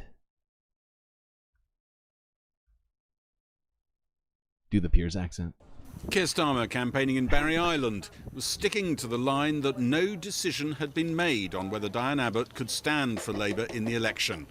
But his deputy, Angela Rayner, had a different line. I don't see any reason why Diane Abbott can't stand as a Labour MP going forward. She's been cleared as part of an investigation. That is a process. I'm not involved in that process. And for me, I just see that if she wants to stand, then I don't see any reason why she can't stand. The situation in relation to Diane Abbott is that no decision has been taken to bar her. And, you know, we have to remember that she was a trailblazer as an MP. Differing answers from the top of the Labour Party, the latest twist in a saga which Labour is struggling to resolve. The day after Diane Abbott told supporters she was determined to stand. By any means possible, I will be the candidate for Hackney North. Questions over whether Diane Abbott could be banned from running again came as fellow left-wing MP Lloyd Russell Moyle was told a new investigation meant he would not be allowed to stand. And candidate Faiza Shaheen was told that tweets spanning 10 years meant she was banned from running in a target seat. I think there is a purge. I think they don't want critical voices, and I think that's a real shame. I think the Labour Party has to be... I also think that's a real shame. And it feels like this is happening in a lot of places right now, not just the UK, but man, I mean, in the United States to some degree, right? Especially with what's been happening in Gaza and the response to people's solidarity with Palestinians and things like that. It's been not the same dynamic necessarily, but it's definitely parallel situations. Do you think all of this is driven by Starmer or the people around him? He's the leader of the party.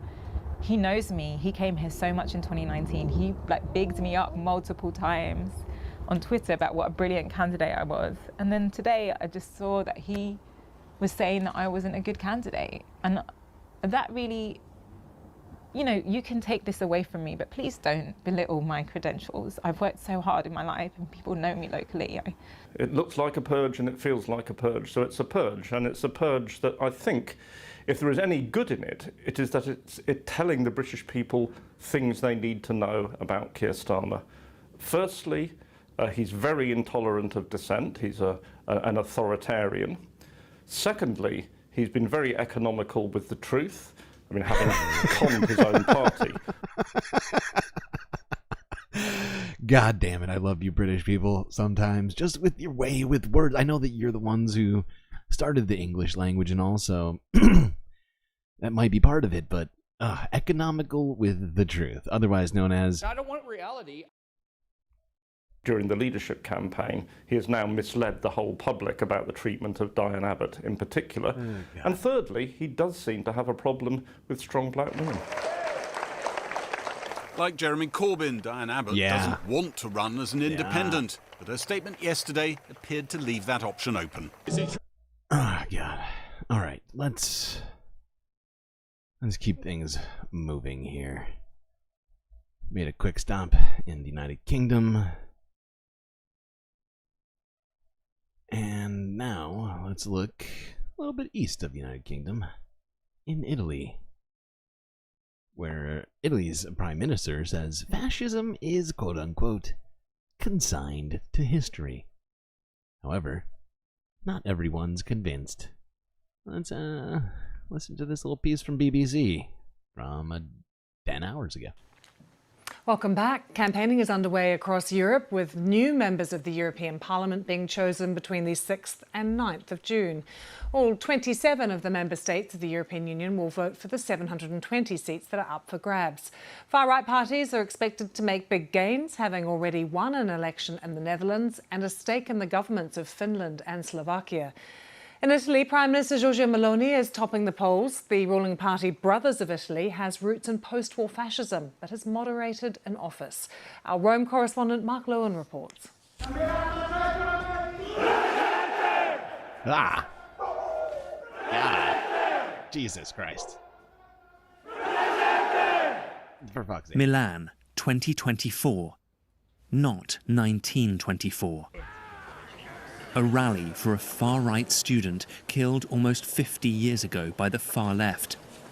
The violence between the two sides has ended, but in Italy, the birthplace of fascism, symbols, slogans, supporters live on.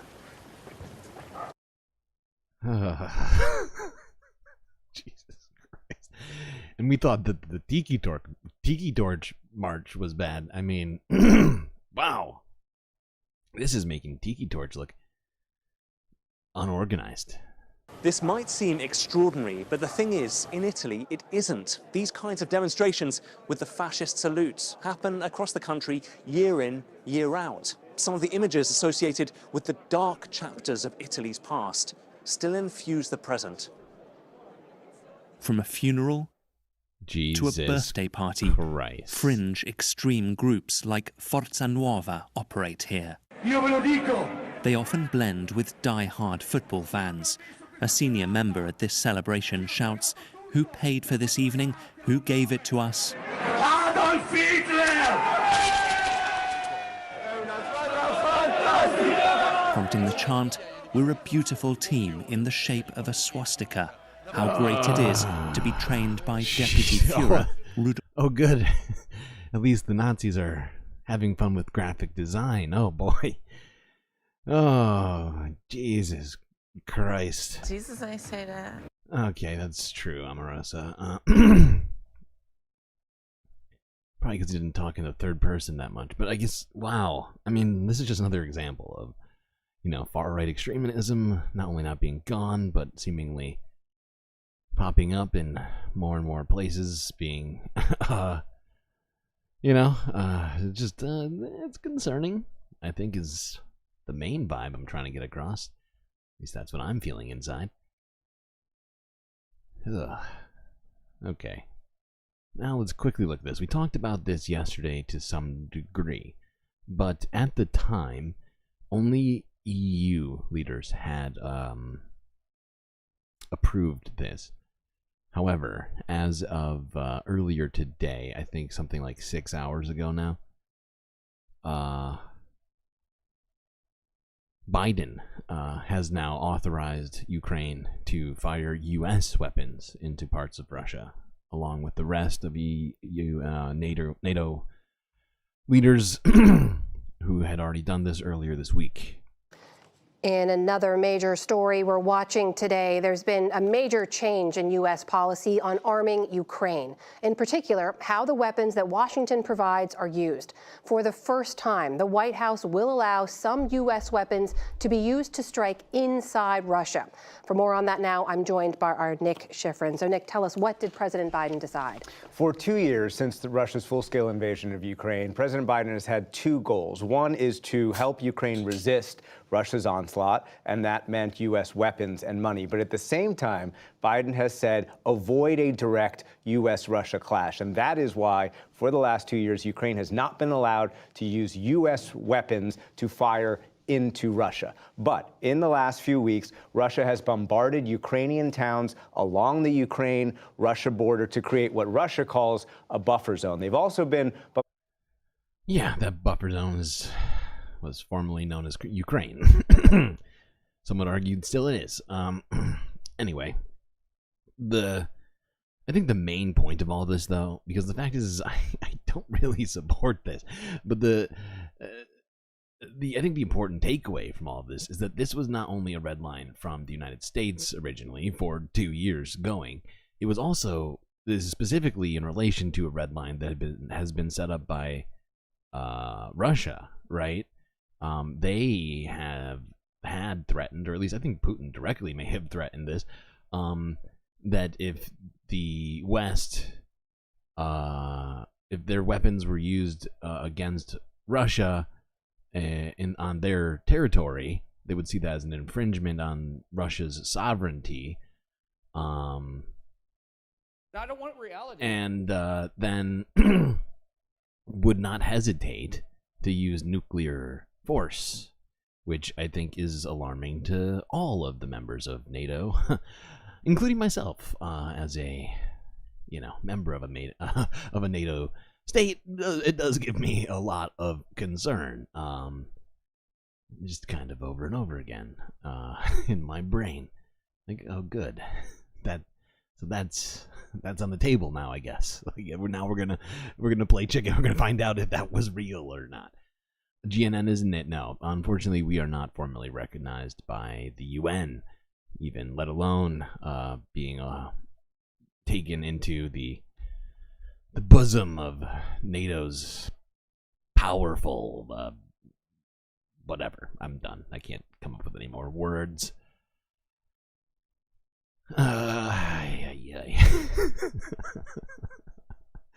I'm running low on sarcasm already this stream. How far are we? Oh, we're actually doing pretty good. There's only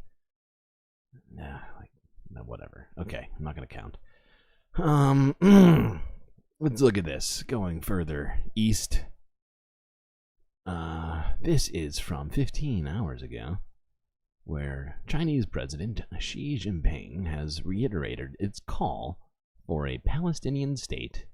Actually, I should have put this for, no, it's fine. No, this is fine. Do this. Gonna keep going around the world.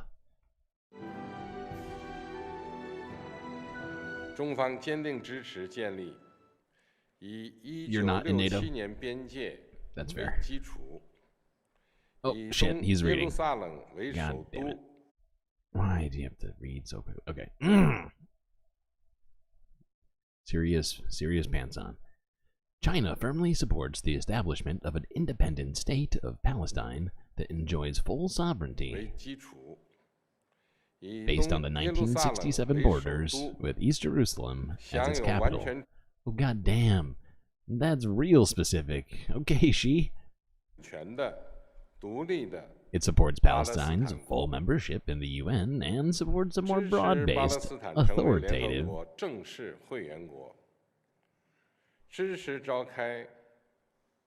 and effective international peace conference. Okay. I too am into that. Yeah, okay. It's very specific.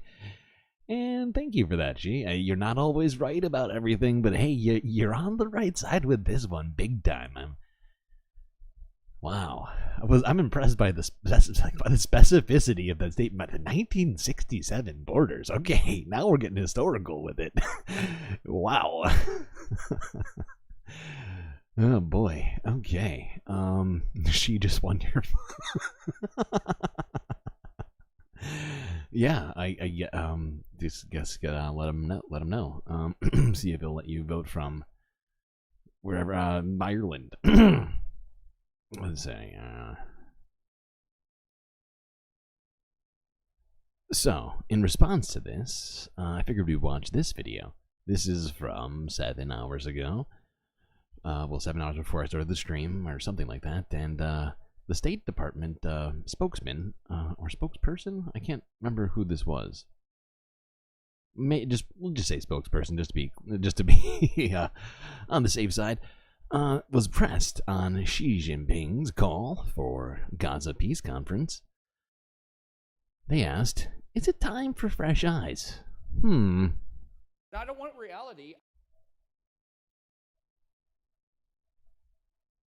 Just quickly, Xi's called for a peace summit. Do you guys have any reaction to that? Not really. Look, the United.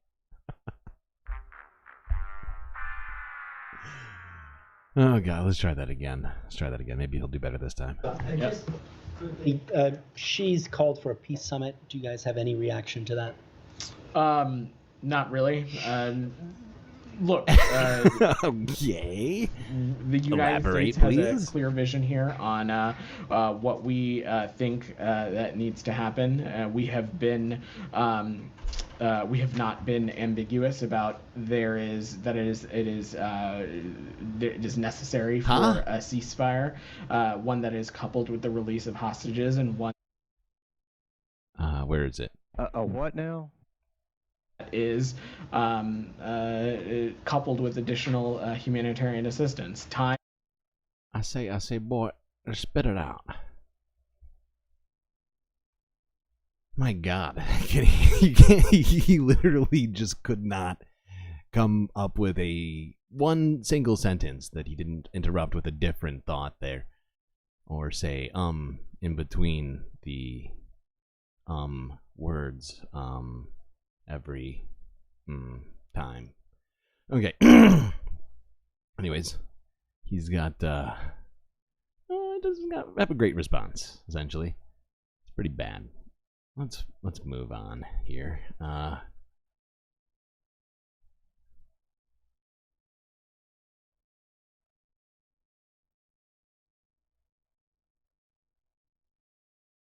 Yes. All right. Let's go south of China. Or I guess it's kind of southeast, depending on, well, whatever. Let's go to China, not south of China, and India here, where press freedom and crackdown on presidential and governmental candidates, there's a real fear of undermining of democracy. We've talked about this a bunch of times, honestly, but this one specifically about press freedom. So I figured we would just quickly look at this. Is from Al Jazeera. Prabir Pukayasta is the founder and editor of NewsClick website in India, and he's out on bail. He was arrested in October and held on charges that include terrorist activities and criminal conspiracy. But he isn't the only journalist to be arrested in the past 10 years of the BJP's governance. And critics fear another 5 years of Prime Minister Narendra Modi could further suppress the media. The state seems to be much more involved in deciding that any criticism of... One of your good friends relocated from Jamaica to China mid-pandemic? Wow. Interesting. ...government is in fact could be considered as seditious. India, we seem to be going towards a more repressive state at the moment. India has one of the largest media markets, with nearly 400 news channels and thousands of daily newspapers in English and regional languages. What's actually funny is that I actually happen to share the initials of a Indian news outlet. If you search GNN, you will almost definitely get that outlet instead of mine. Which is why you gotta search Galactic News Network.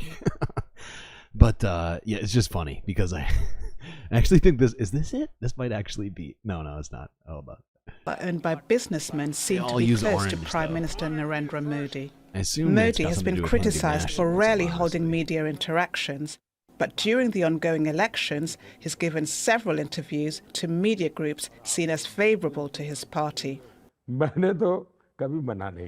Critics say India has suffered a sharp drop in press freedom in recent years. Don't be an anti-national! Don't be an anti-national! Oh my God, the yelling is wild. The fact is, I'm pro-anti-national. The Hindu Nationalist Party in India has gotten way too much of a free pass on the shit they've been pulling in that country. Especially by Western leaders, unfortunately. Starting kind of with Obama. I think he might have been the first one to show up and be like, hey, you're great. Oh, you're a chemical engineer. Very fancy, Jerry. That's impressive. I did not know that about you. He shouts in English. Yeah. I think English is the second most spoken language in India. Modi is absolutely a fascist. That is a pretty accurate description of him. All right, now let's take a little bit of a I guess, a U-turn and head our way into the Middle East here, and specifically, let's talk about this. This is from 7 hours ago, where a reporter asked State Department spokesman, can't remember his name again, we were just looking at his face, but apparently I have face blindness or something, I can't think of his name. But yeah, he was asked about Nikki Haley's signing of a missile in Israel. Which, I don't know if you saw. Has everybody seen that? Has everybody seen this?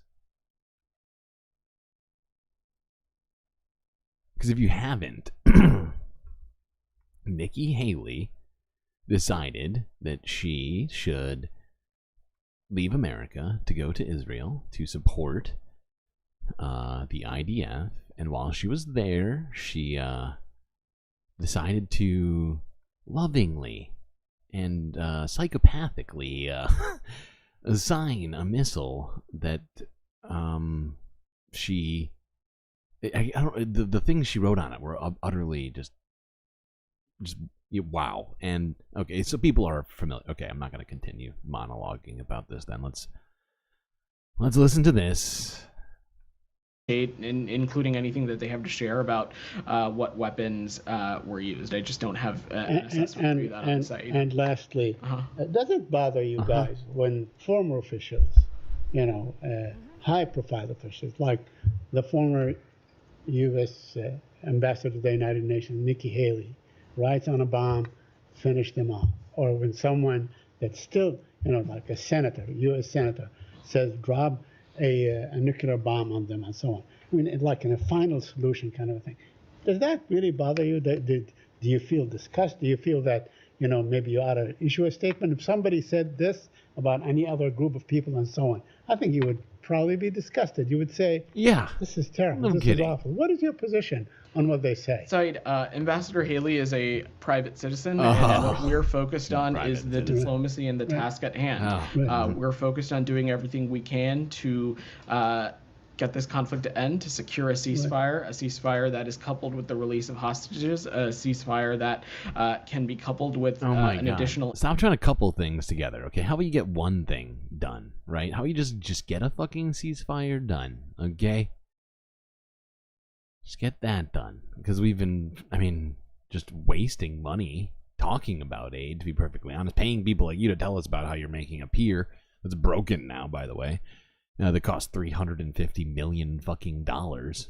Dollar out of every single American pocket to build an aid pier that broke and didn't deliver more than a couple trucks worth of aid to Gaza. So I feel like we've been doing all the wrong things. Let's try doing one right thing at a time. Influx of humanitarian aid, one that ensures Palestinians in Gaza are protected, have their humanitarian needs met, a ceasefire that will help identify a vision for the post... Like, I'd love to know exactly how we're doing that. Of course, he wouldn't have a real answer for that. He'd point you to some other official. How did the pier break? It just broke. It was poorly constructed. That's my understanding. It's poorly constructed. It was a bad idea from the first place. Who's ever heard of a floating pier ever? Have you? It was a convoluted way of saying that they were never going to put boots on the ground and blah blah blah. They were going to float this pier up to the blah. Oh, it'll be fine. No, it was a terrible plan from the beginning. Cost $1/3 of $1 billion, and just kind of half of it went floating off into the fucking Mediterranean. So good and so great. Just so great and also good. Okay, let's move on to this. This happened a day ago. This is not the same strike. Since Israel struck the first tent camp over the weekend, they have now attacked another one, killing other 21 people in a different tent camp. Let's look at this video really quickly. as there is no red Israel line. is We've intensifying talked about its that red attacks line. on Don't Rafah as exist. international calls grow for a ceasefire.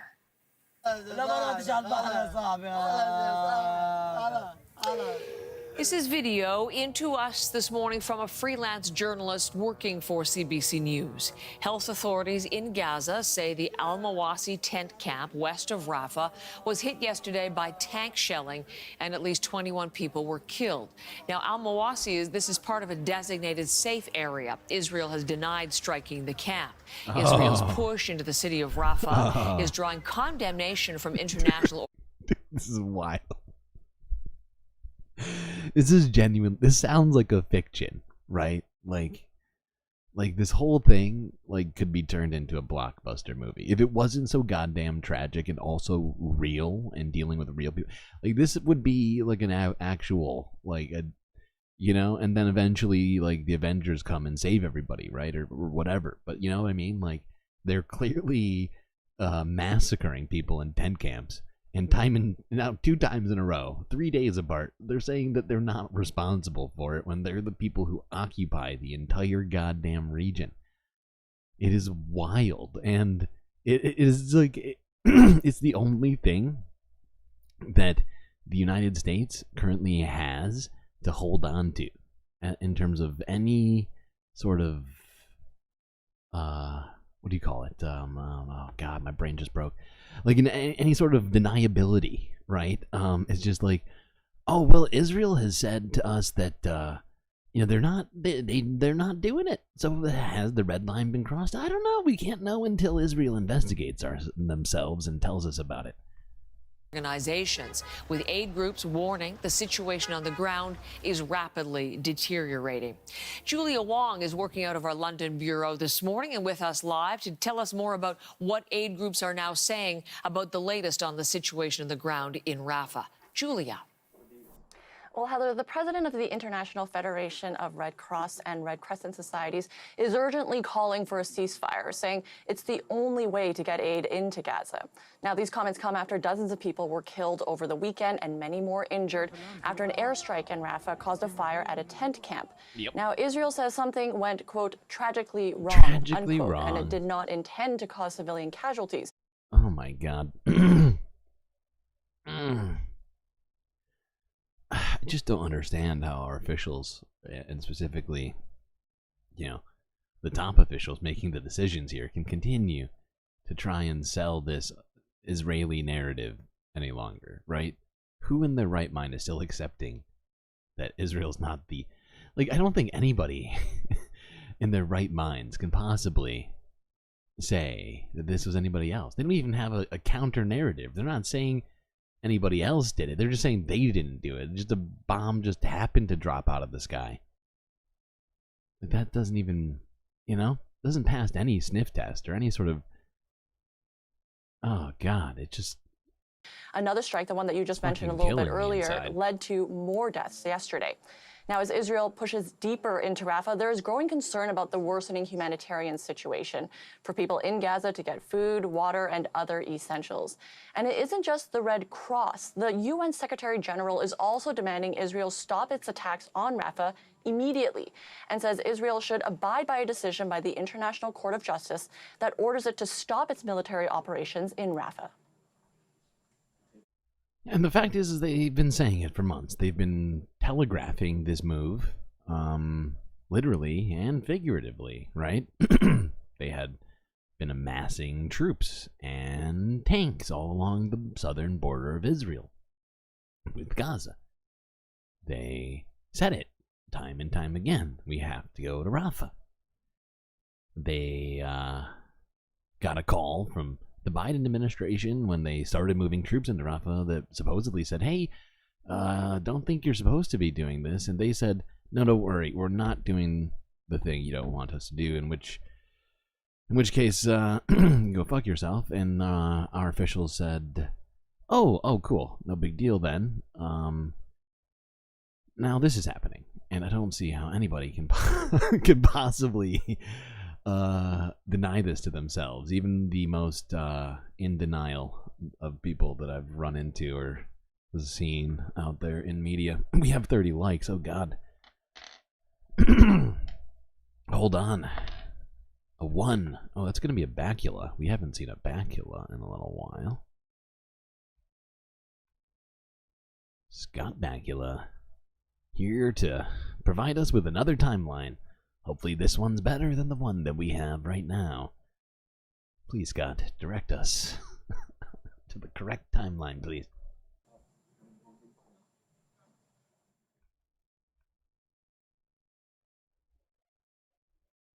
This footage is just... The problem is that military operation... That footage is just so fucking depressing to look at. Partly because we've been yelling about it for, what, 7 months? And, I mean, us collectively. It's just... has been conducted in such a way that the number of civilian casualties and the destruction of civilian infrastructure and housing are unprecedented. The levels of destruction that are absolutely unacceptable. My plea for everyone is we're ready to give aid. We're ready to make a difference. We have to have access. And to have access, it has to have a ceasefire. Now, access to healthcare is another concern that aid organizations...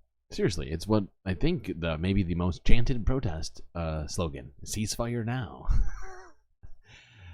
My God. I mean, please, ceasefire now. Are warning about. The World Health Organization is saying an Israeli offensive into Rafah would effectively cut off access to the last hospital in Rafah. The WHO is warning more deaths could be expected. Julia, we're also hearing this morning reports that some important aid routes into Gaza, they have been suspended this morning. What more do we know about that? So we know the nonprofit World Central Kitchen is pausing work in its main kitchen in Rafah. This organization provides food during humanitarian crises. Yeah, and I'm honestly, I was shocked. I don't remember if you remember when this happened, when like after WCK, the convoy was hit. I think it must have been like a few weeks later, and they're like, all right, we're going back in. It's like, what? Okay. I mean, I approve, but stay safe, I guess. Wild. But it's just, even they are having to pull out other aid organizations because of Israel's stepped up assault on the south. And well, honestly, just all of it. It's really not just, God. It's just so frustrating. Thank you. You're always welcome. It's just the fact. You're always welcome because you're the ones who get the likes. Then the dice determines. I just facilitate this situation. Okay, let's move on to this. I debated putting this into the environmental news section. But here's another unintended effect of everything that's going on. How Red Sea cargo disruptions are driving up cargo emissions. God damn it. Let's try that again. This is how Red Sea cargo disruptions are driving up carbon emissions.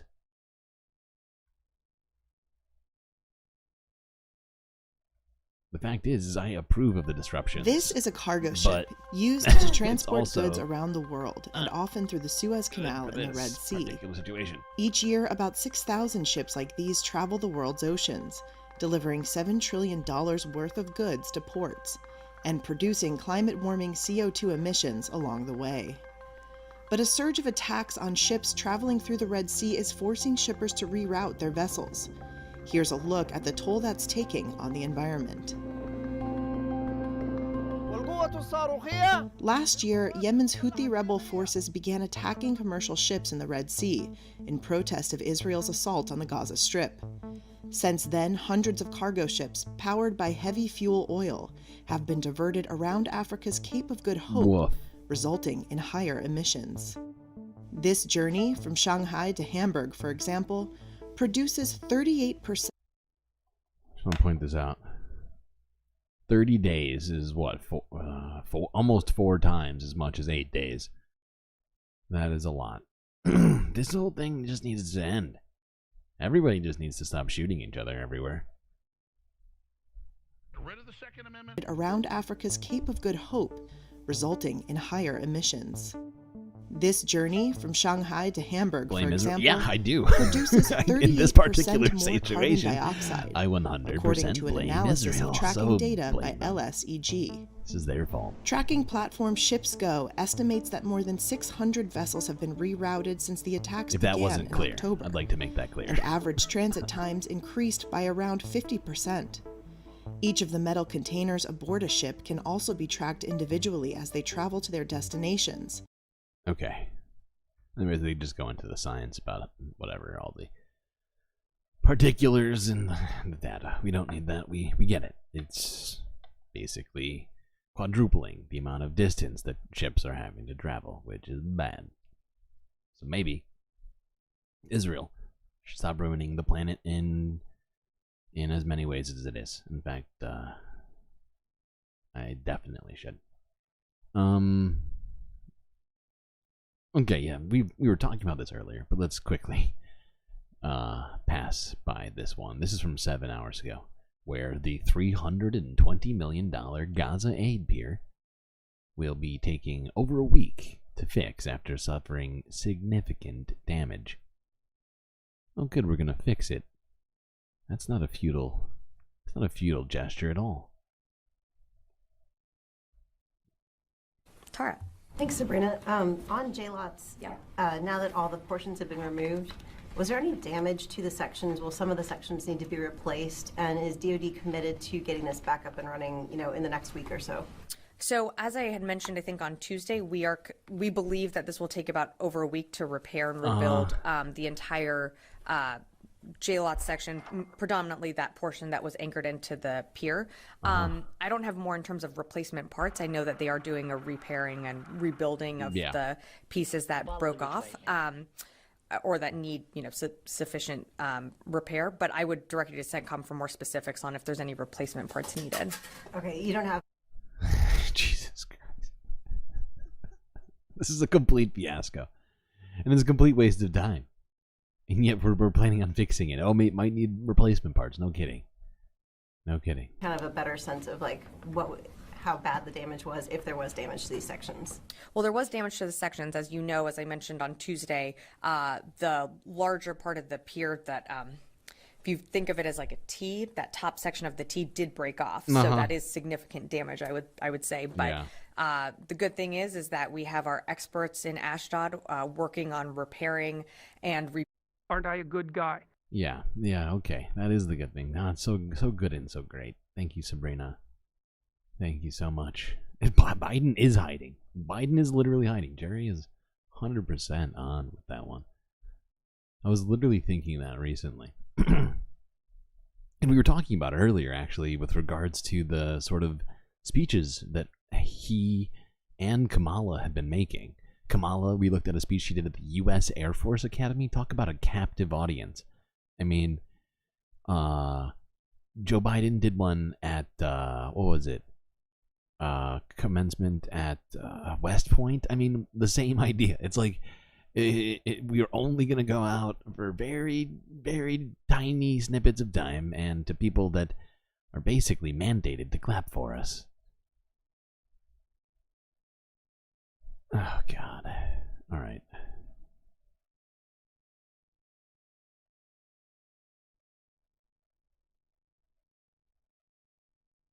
Where are we? Oh, God.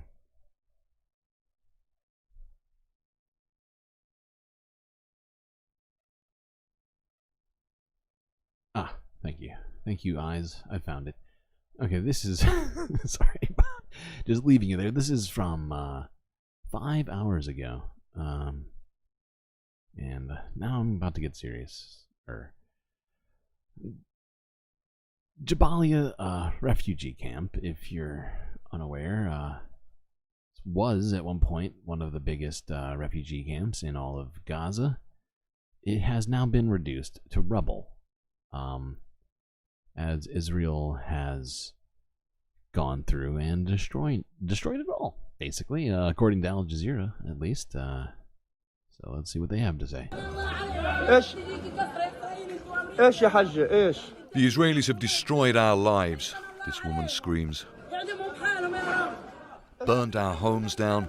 May God punish them, the US and all those backing Israel. We ran for our lives. Before the war on Gaza, over 100,000 people used to live in the Jabalia refugee camp. These mountains of rubble and twisted metal used to be Palestinian homes, schools, businesses, markets. After a near 3-week-long Israeli military operation, people returned to try and salvage what remains of their lives. The Israeli army and airstrikes have obliterated even the shelters where they used to try and hide. Since the first day of the war, we have been sheltering in the school. Then we were forced to leave south. I was separated from my family and still looking for them until now. I came back to find everything destroyed. The Israelis destroyed our homes, and with it, our lives. The entire place is no longer livable. I found the stale of loaf of bread on the ground. I picked it up. I have not eaten for days. The Israelis burned everything. She's eating ground bread. Oh, God. And what my mind just flashed to was the other things that have been available to Palestinians to eat, and realized, hey, ground bread might actually be somewhere in the middle of choices, considering you have animal feed pancakes in the mix. For fuck's sake.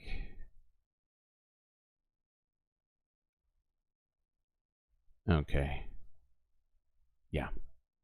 I think that confirms that Jabalia is absolutely reduced to rubble, which is one of the places I think that they were saying maybe people in Rafah should go, aside from, what was it? The one to the west of Khan Yunis, along the Mediterranean. I can't think of it. Okay, let's move on to this.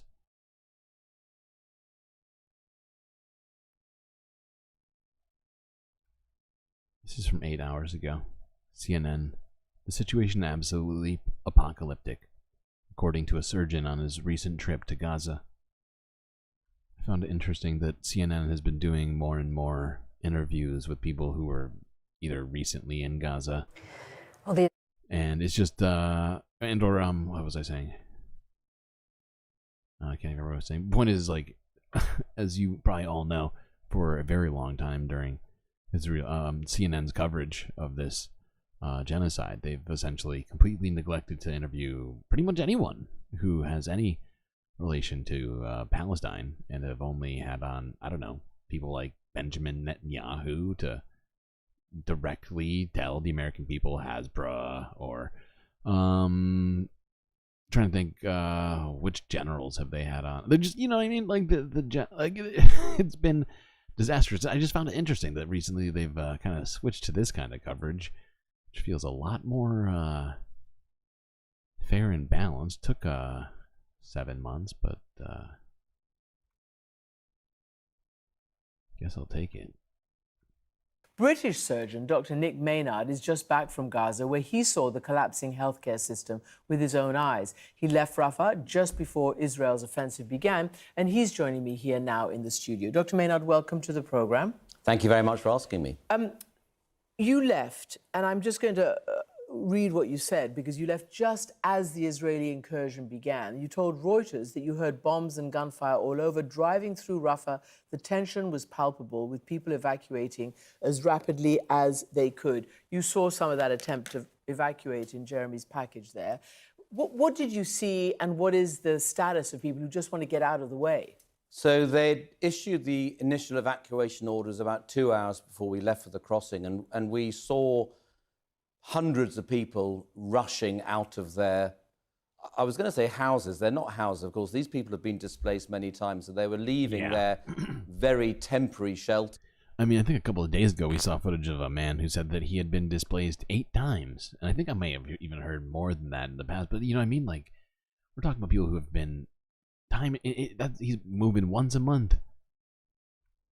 Their makeshift tents, their tarpaulin shelters, gathering their belongings together, going in cars, some of them walking, some of them going on a...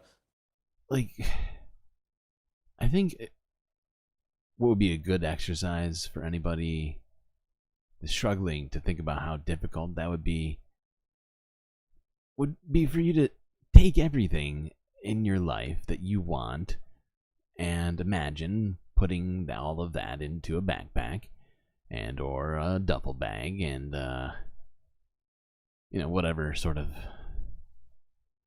transportation you might have, and just consider having to move that stuff and create a shelter for yourself once per month, and just, oh my god, like just thinking of it, just even saying it, it's just, that sounds horrible. With donkeys and rushing out, and it was very distressing to see them leaving so urgently, because for some of them this is the 5th, 6th, 7th time they'd done that in the last 6 months. Well, you were leaving as well. What was it like for you? Was it, I mean, you're obviously out safely, but was it dangerous as you were trying to get out? So we didn't think we were going to get out. We were initially turned away, so we went back to the temporary... Well, we were advised to leave, so there was ongoing discussions between the Medical Aid for Palestinian ground staff and COGAT, the liaison. And then, let's continue this analogy. Well, it's not an analogy, but this thought experiment. Ooh, thought experiments, that's fancy. I would then say, now think about, while you're doing all of that, with your entire life in a duffel bag, maybe you have a vehicle. If you don't, then that's what you have. But then having to dodge bombs and bullets and tank rounds repeatedly over and over again in the moments where you happen upon the wrong area because, well, it wasn't made clear enough to you. Whoopsies. Your phone died because, oh, that's right, you also don't have electricity or water or food. And, by, move 2, you're, wasting away while doing all of this and trying to carry your whole life in a backpack. It gets harder, I'd point out, when you're starving to carry things as well. The IDF. And so they initially decided for security reasons we should go back to the house. But then we left again late morning, got to the crossing as the bombings were intensifying. So we were surrounded by bombs going off really virtually non-stop. And there was very difficult decisions to be made about whether we should carry on with our planned departure or whether we should turn around because it was getting too dangerous. But we did stay and we managed to get out. You warned in March, actually, before the Rafah operation started, certainly before, that if a ground invasion happened, Yeah, I was trying to be sarcastic. Of course, everything is harder when you're starving. Sorry, I was trying to bring some levity to that sort of horrible example. Incursion of some sort, it would be apocalyptic. And Gaza's health ministry said in a statement, now, particularly after the Sunday attack, there is no hospital in Rafah with enough capacity to take this number of killed and injured, causing confusion amongst ambulance teams on where to transfer them. This is fucked. It sounds apocalyptic. God. Imagine being like, like an ambulance driver and suddenly, like you get to the hospital and realize that they can't even take the patient because they have no supplies, even though yesterday they had a box of sutures left and one working incubator or something. I don't know. I mean, it's just, oh God, that is fucked. That is fucked. And it's not like they have a bunch of gasoline just sitting around in Gaza. I'm just going to point that. I think everybody knows that, but I just wanted to remind everybody that there's not just a shortage, but like an institutional levelly low amount of gasoline available to anybody, let alone ambulances or people trying to do these sorts of things. I mean, it's just it's all being kept out by the IDF. It's been on the list as one of the things not allowed. Give us a layout. Wait, I'm sorry. I meant to move this to here, and it didn't do what I asked it to. It's very rude of you. You've worked in Gaza for some 10 years. You've been going back and forth through other wars, presumably. I want to ask you this, because you saw in Jeremy Diamond's report there, they saw the weapons. They were described as slightly less huge and powerful, perhaps to try to mitigate civilian damage. These are American-made weapons.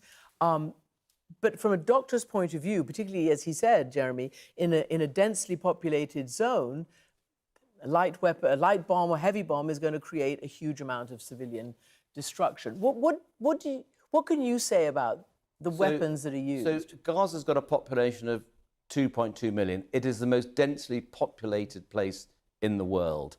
I was there last May operating on, I'm a cancer surgeon, I was operating on cancer patients as part of the MAP program, and it was the last big bombardment before October the 7th, the beginning of May, and I was stuck there. They closed the borders and we had to be evacuated eventually.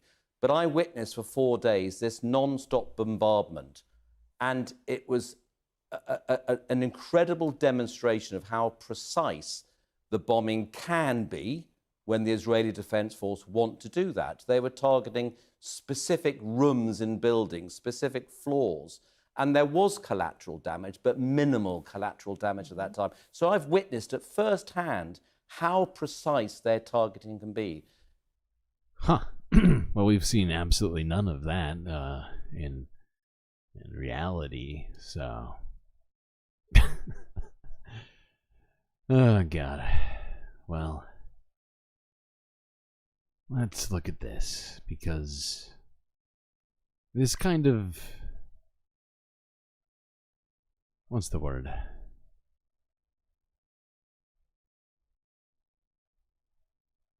This kind of just makes clear, if you already weren't convinced, that Israel occupies all of Gaza. Well, here you go. Final exhibit. Well, not the final video, but... Well, Israel's national security advisor is now saying that the war with Hamas could last through the end of the year. The projection coincides with Israel seizing control of Gaza's entire border with Egypt. The strategically important buffer zone, known as the Philadelphia Corridor, was the only land border in Gaza that Israel didn't control. The Israeli military says it found several Hamas tunnels after taking control of the area. Meanwhile, the fighting continues in the north. CBS News producers in Gaza toured the aftermath of the destruction in Jabalia. Thousands of Palestinians there returned home carrying their belongings to find nothing more than the remnants of their city. CBS News foreign correspondent Imtiaz Tayyab is following all of this for us from East Jerusalem. So Imtiaz, let's start off from a strategic standpoint. How substantial is the fact that Israel now has operational control of the Philadelphia Corridor?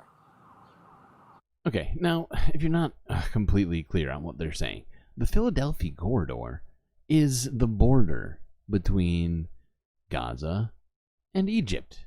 They control the very most southern point in Gaza, right? And we already know what happened to the north of Gaza and the rest of it. But now they actually literally control the entire area of the Philadelphia Corridor. I don't know if that also includes the Egyptian side. Wasn't made clear in this. But tanks have moved in, a great number of them, like we've talked about. Not just through central Rafah now. They've taken the entire area by force.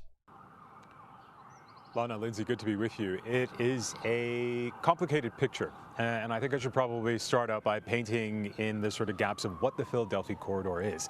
It is an 8-mile stretch, which, of course, borders along the border with Gaza and Egypt. At its widest, it's about 330 yards or so.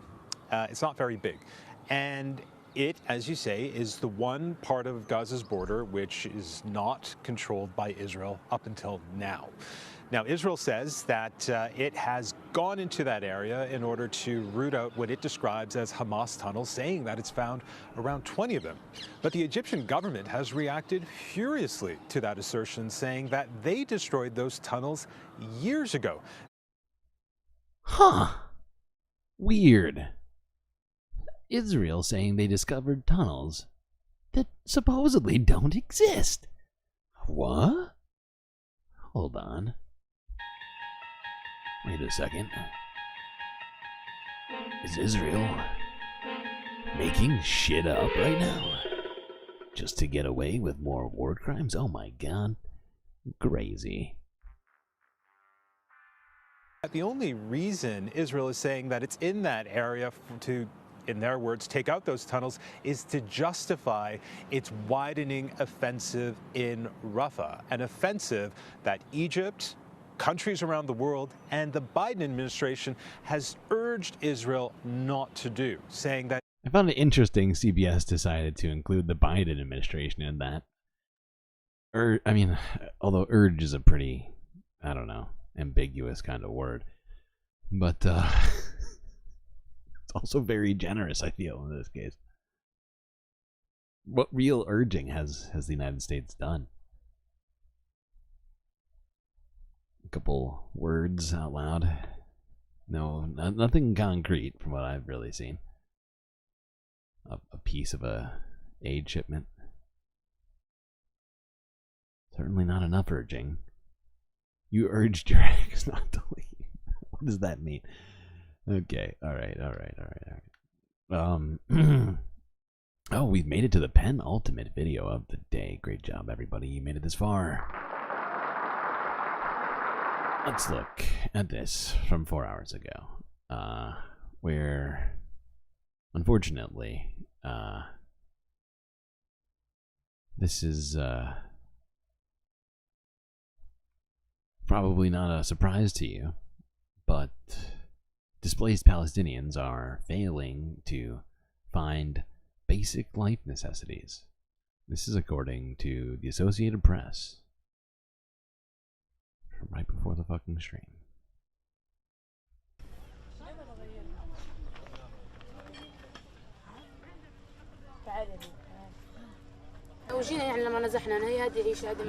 Dear communists, this is not a suitable life. We sit on the sand and in the streets. We sleep in the streets. How old is this girl? She looks like she's like 16. Where will we go? This is not a suitable place. There's no food. There's no drinking water. We live on cans and beans and peas. Our husbands do not work. Where will we get the money? We barely get milk for our son. This is wild. How can we allow this humanitarian just atrocity go on? What worries me is the children who are with me. I don't care about myself. Life is over for me. These are the children. Where do we take them? What do we do with them? What is their future? What will their lives be like? No education, no study. What more can we say? We live on canned food. We face different diseases every day. Diarrhea. Everything appears to us every day. The Jew. Oh, God. That's offensive. I think he means the Israelis. The Israelis, as you can see, ask us to move from one place to another. There's no place safe in the Gaza Strip. They go to this place, then they bomb it, then they bomb another place. Oh, for fuck's sake. It reminds you of when the US kept looking for weapons of mass destruction in Iraq, but didn't find any. It's very WMD. Very WMD. Okay, this last video here is, equal parts illuminating and what is it? Let me think. What's the word? Equal parts. Oh my gosh. Let's listen to Mehdi Hassan from Zateo. I was sitting at a family wedding on Sunday night when I made the mistake of going on my phone and checking in on Twitter. I was confronted, as I'm sure many of you were, with horrific, heartbreaking, infuriating images straight out of what hell must look like. But it wasn't hell I was looking at. It was Rafah in Gaza. It was a group of burning, bombed-out tents in what was supposed to be a safe zone, if such a thing even exists in Gaza today. I was looking at gruesome images of Palestinian civilians burned alive, grotesque images of Palestinian children in pieces, shocking images of a Palestinian toddler without a head. Think about the astonishing... I'm sorry for that, chat, but I felt like we needed to see that. Thankfully, he blurred them for us. I didn't even see these images. I had heard of them, and I took those accusations at face value. But seeing them with my eyes is pretty...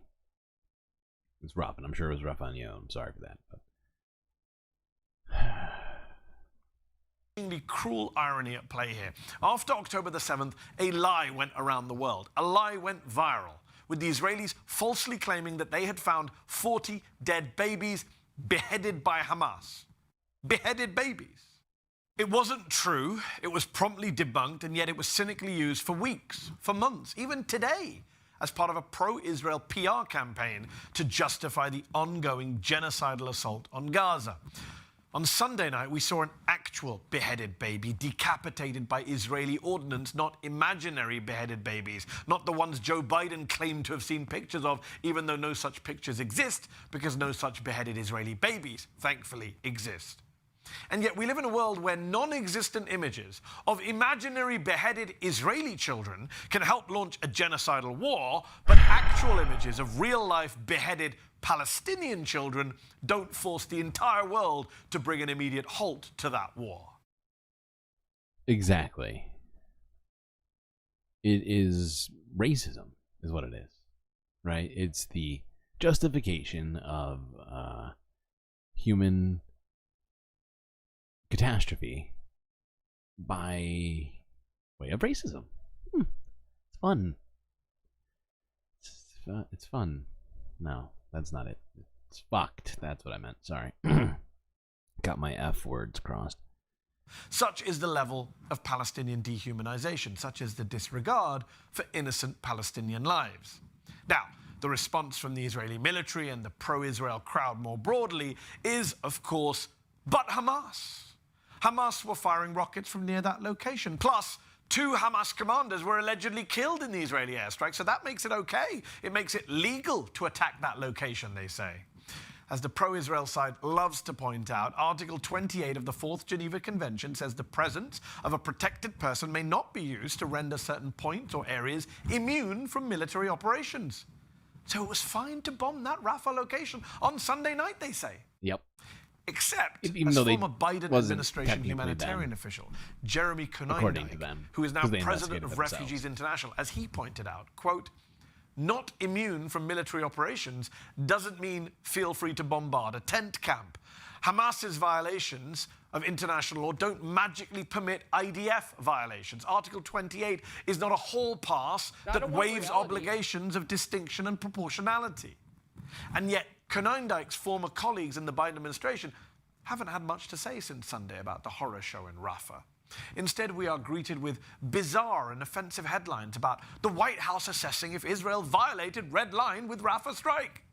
Weird. Bizarre because if massacring a bunch of refugee kids inside of literal tents isn't a violation of the red line on major offensive operations in Rafah, then what on earth is? I don't know. And offensive... I really don't know. And it's just so well said, right? And I think I've been trying to say it myself in different ways. But that red line just doesn't exist, right?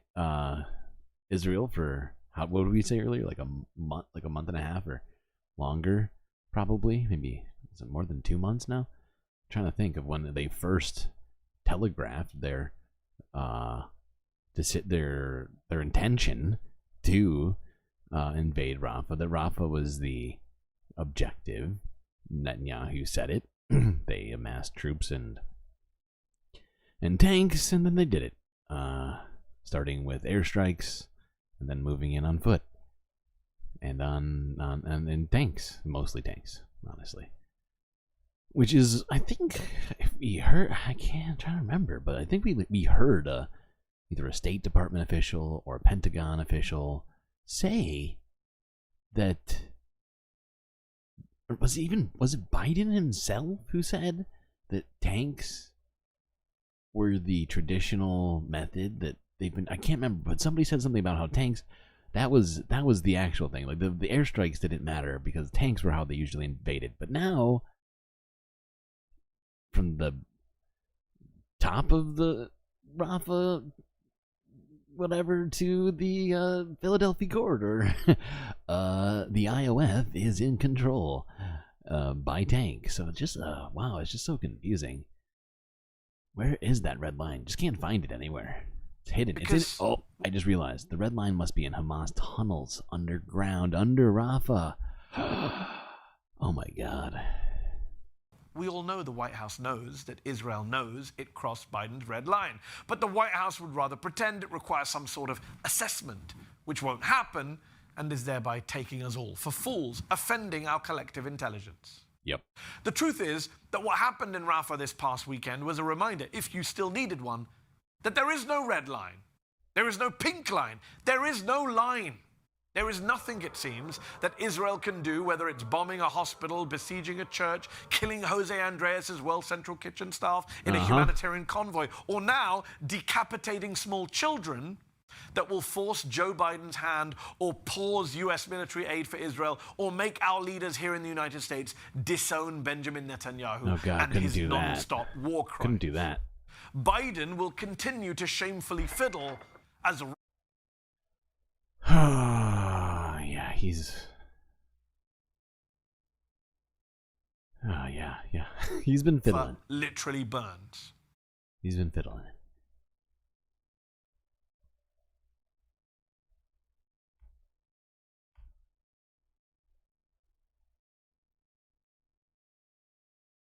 Well, it's very astute and well said monologue there by Mehdi Hassan. He's really stepped it up since he left MSNBC, gotta say.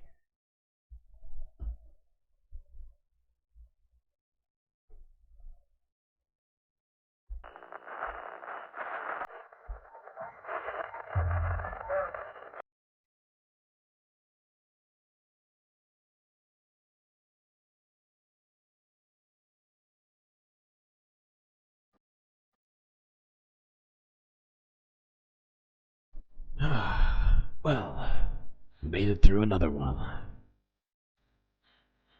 It's been phenomenal having all of you here with me. Some say, without the space fans, there would be no Galactic News Network. Well, that's it for me. Till I see you next time. You stay classy, Galactic Stream Nation.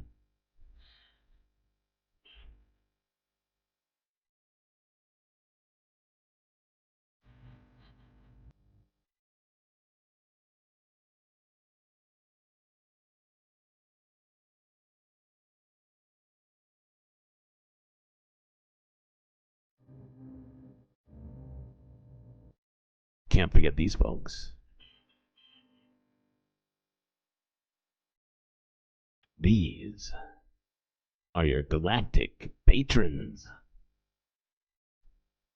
Gabby, Goth Dogs, Aaron W, Mitty, PB, Robot Cat, Morbius Dragon, The Anti-Corporatist, Boa Noah, Nadia, Vincent Morales, and Donald James X. Yes, all these people here have made the right decision and helped produce this here stream that you're witnessing with your eyes and ears. And you can do the same by clicking that link in chat. For just a few American dollars a month, you get access to all sorts of space benefits unseen by the rest of the motherfucking space galaxy, universe. Really? Potentially even parallel universes, but I can't attest to that one. Maybe ask Bacula. Write that down.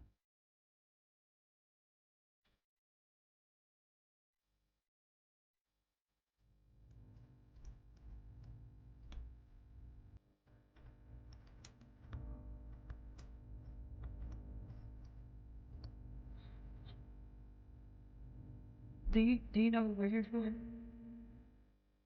The equal parts. Oh my gosh.